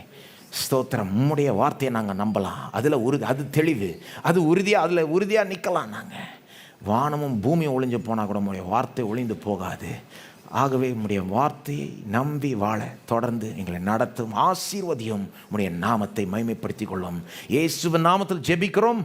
ஆமென். நம்முடைய கர்த்தராகிய இயேசு கிறிஸ்துவினுடைய கிருபையும் பிதாவாகிய தேவனுடைய அன்பும் பரிசுத்த ஆவியானவருடைய ஐக்கியமும் சமாதானமும் நம்மோடு இன்றைக்கும் என்றைக்கும் இருப்பதாக. ஆமென்.